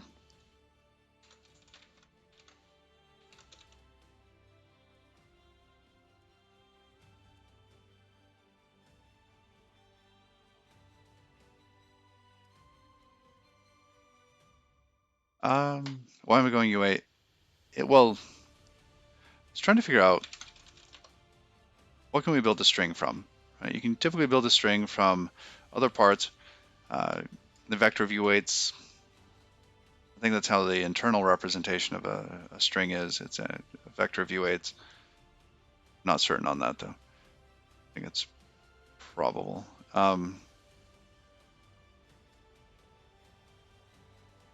So if I create a new one, okay, yeah, it's a vector.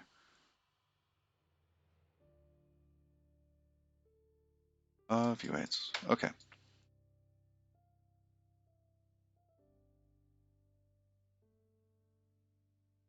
What's the type definition? Oh, so much documentation. Yeah, there it is. It's just a vector of view weights. So if we wanted to go from something into a string, that's a straightforward way. Now, if we go from chars to that, that'd be great. Just don't see a way.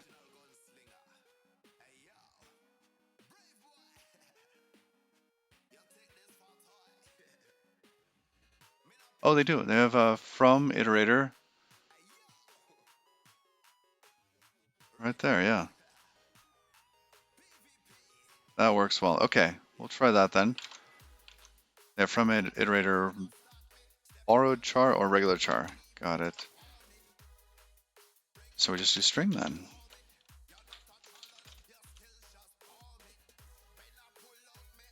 And we can get rid of that, get rid of flatten. Okay, this should really not do anything. So we can get rid of that there. So this is just a pass through, right? Test module, test.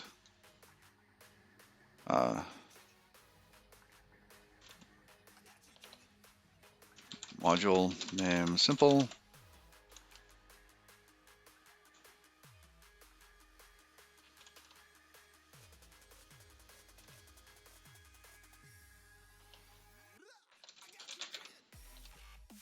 Assert equal on this. We'll do expected, followed by the actual. The actual.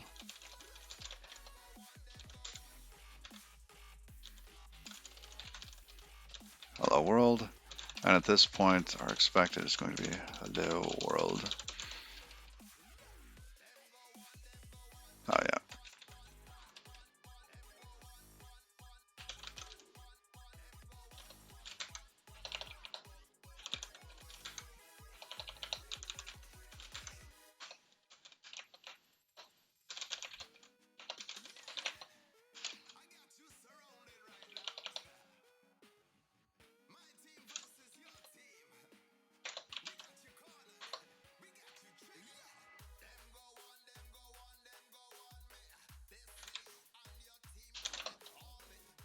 There we go. I think I need quotes there. Because the X, we'll see. All right, so that's just taking it to characters, to an iterator, flattening it, and going back. Now at this point in here, we should do something a little bit more interesting.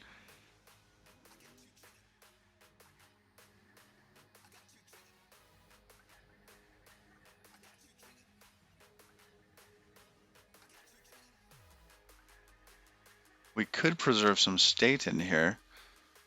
Maybe do a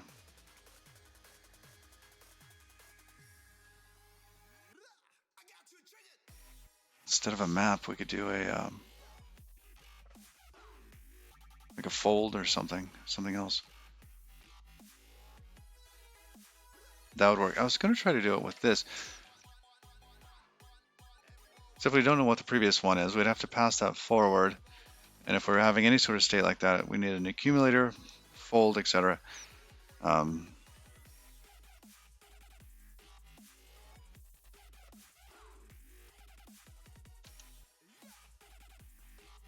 good.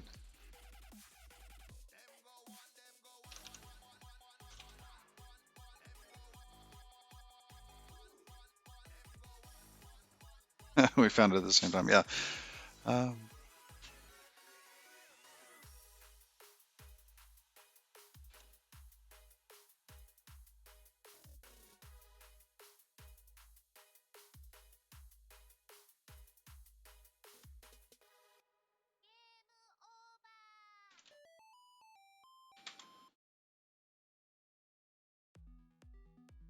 So if we fold, we can actually keep a little bit of state around.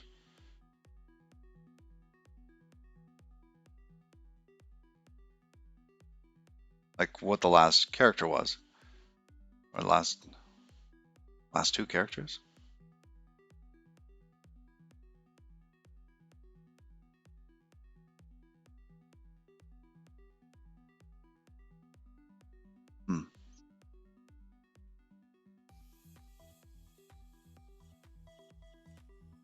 So I pass state in here, basically do the same thing with this.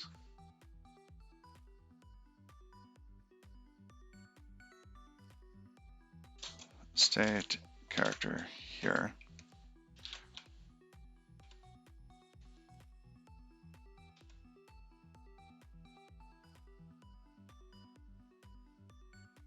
State needs to have the accumulator, which means we won't need flatten. And at the end of that, we'll probably have to map that because we'll get the state. And that would have to return the string.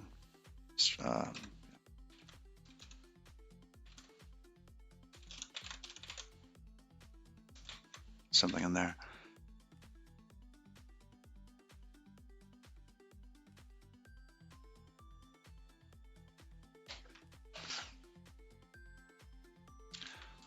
All right, I'm going to take a moment and have some water.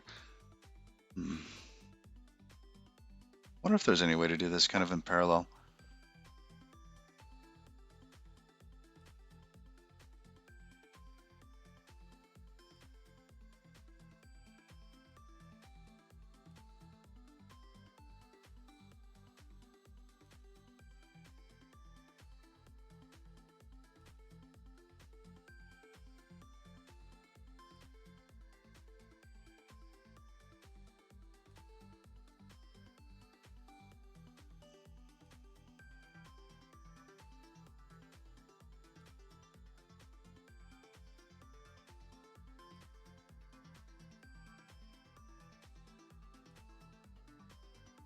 I wonder if there's a way to scan it first to come up with a list of operations.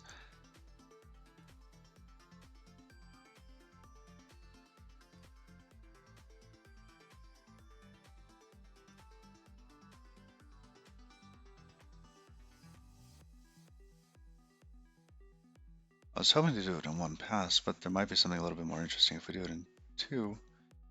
No, that seems silly though. Just carry the state with you.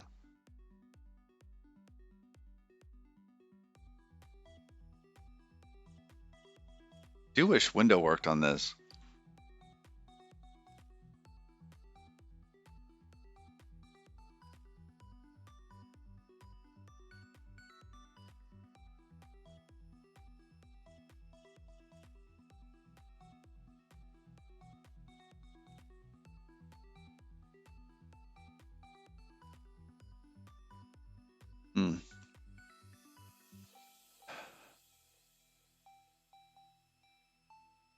The Swiss, good morning. What are we trying to do with a function here? We actually have a test that describes it a little bit. Trying to go from this to this. And I'm trying to come up with an interesting way to do this. Not just, straightforward, just plow through it. Oh, awesome. You're trying to write a generic window function for iterator as an exercise. That's cool.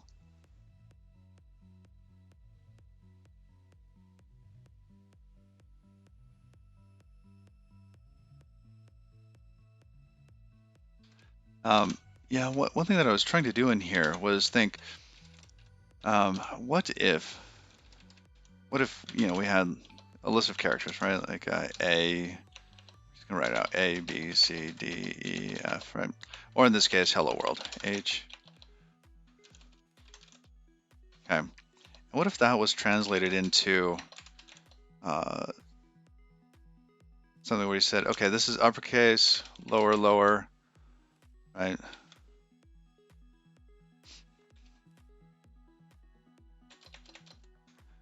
Right, because we have uppercase and lowercase in there. And then, depending on what these things were, we'd say, okay, well, the first one then needs to be transformed or not. So in that case, right, then that would become just lowercase. All right, so it would become an H.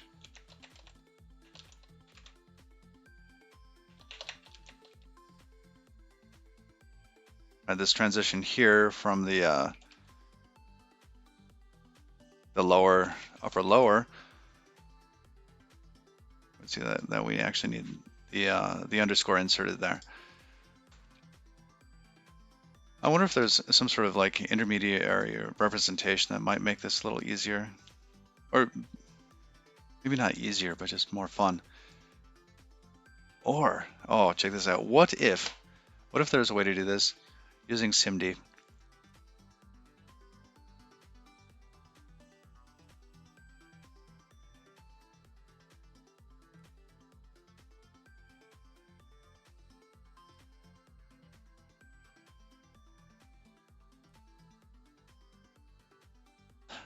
Right?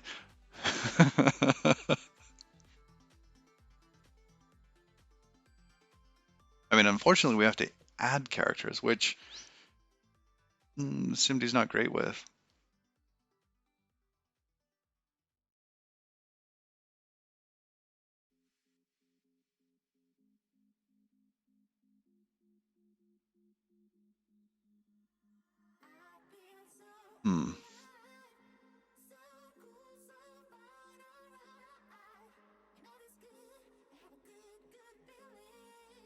Unfortunately, I gotta get going. I've got some work stuff I gotta catch up on. This is gonna be bugging me though. This is a fun little problem. I know we could just like iterate through it, but I'm wondering if there's like a really neat way to set it up. Iterate over the words first. So break it down into smaller problems.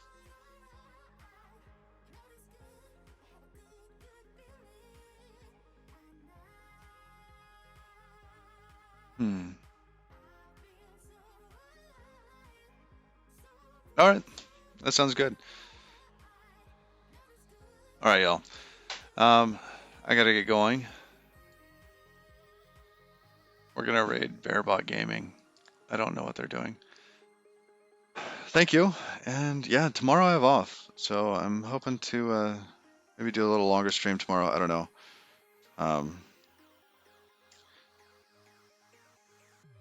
But yeah, I might chip away at this later on today. So if you do get that little snippet, I'd love to see it. Yeah, it's just fun. It's just kind of like it's academic, and with Rust, there's so many different ways to do it. And I wonder if there's a sort of sweet spot where the code isn't too difficult to parse, but the compiler is doing all the hard work for you. So it generates like absurdly fast code. Right? Where is that sweet spot there? All right, and I toss.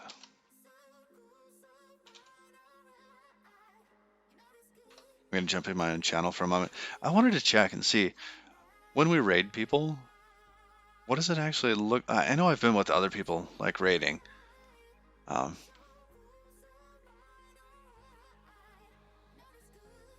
Just want to see. All right, I think we're good. All right. Well, until tomorrow. See y'all. Bye-bye.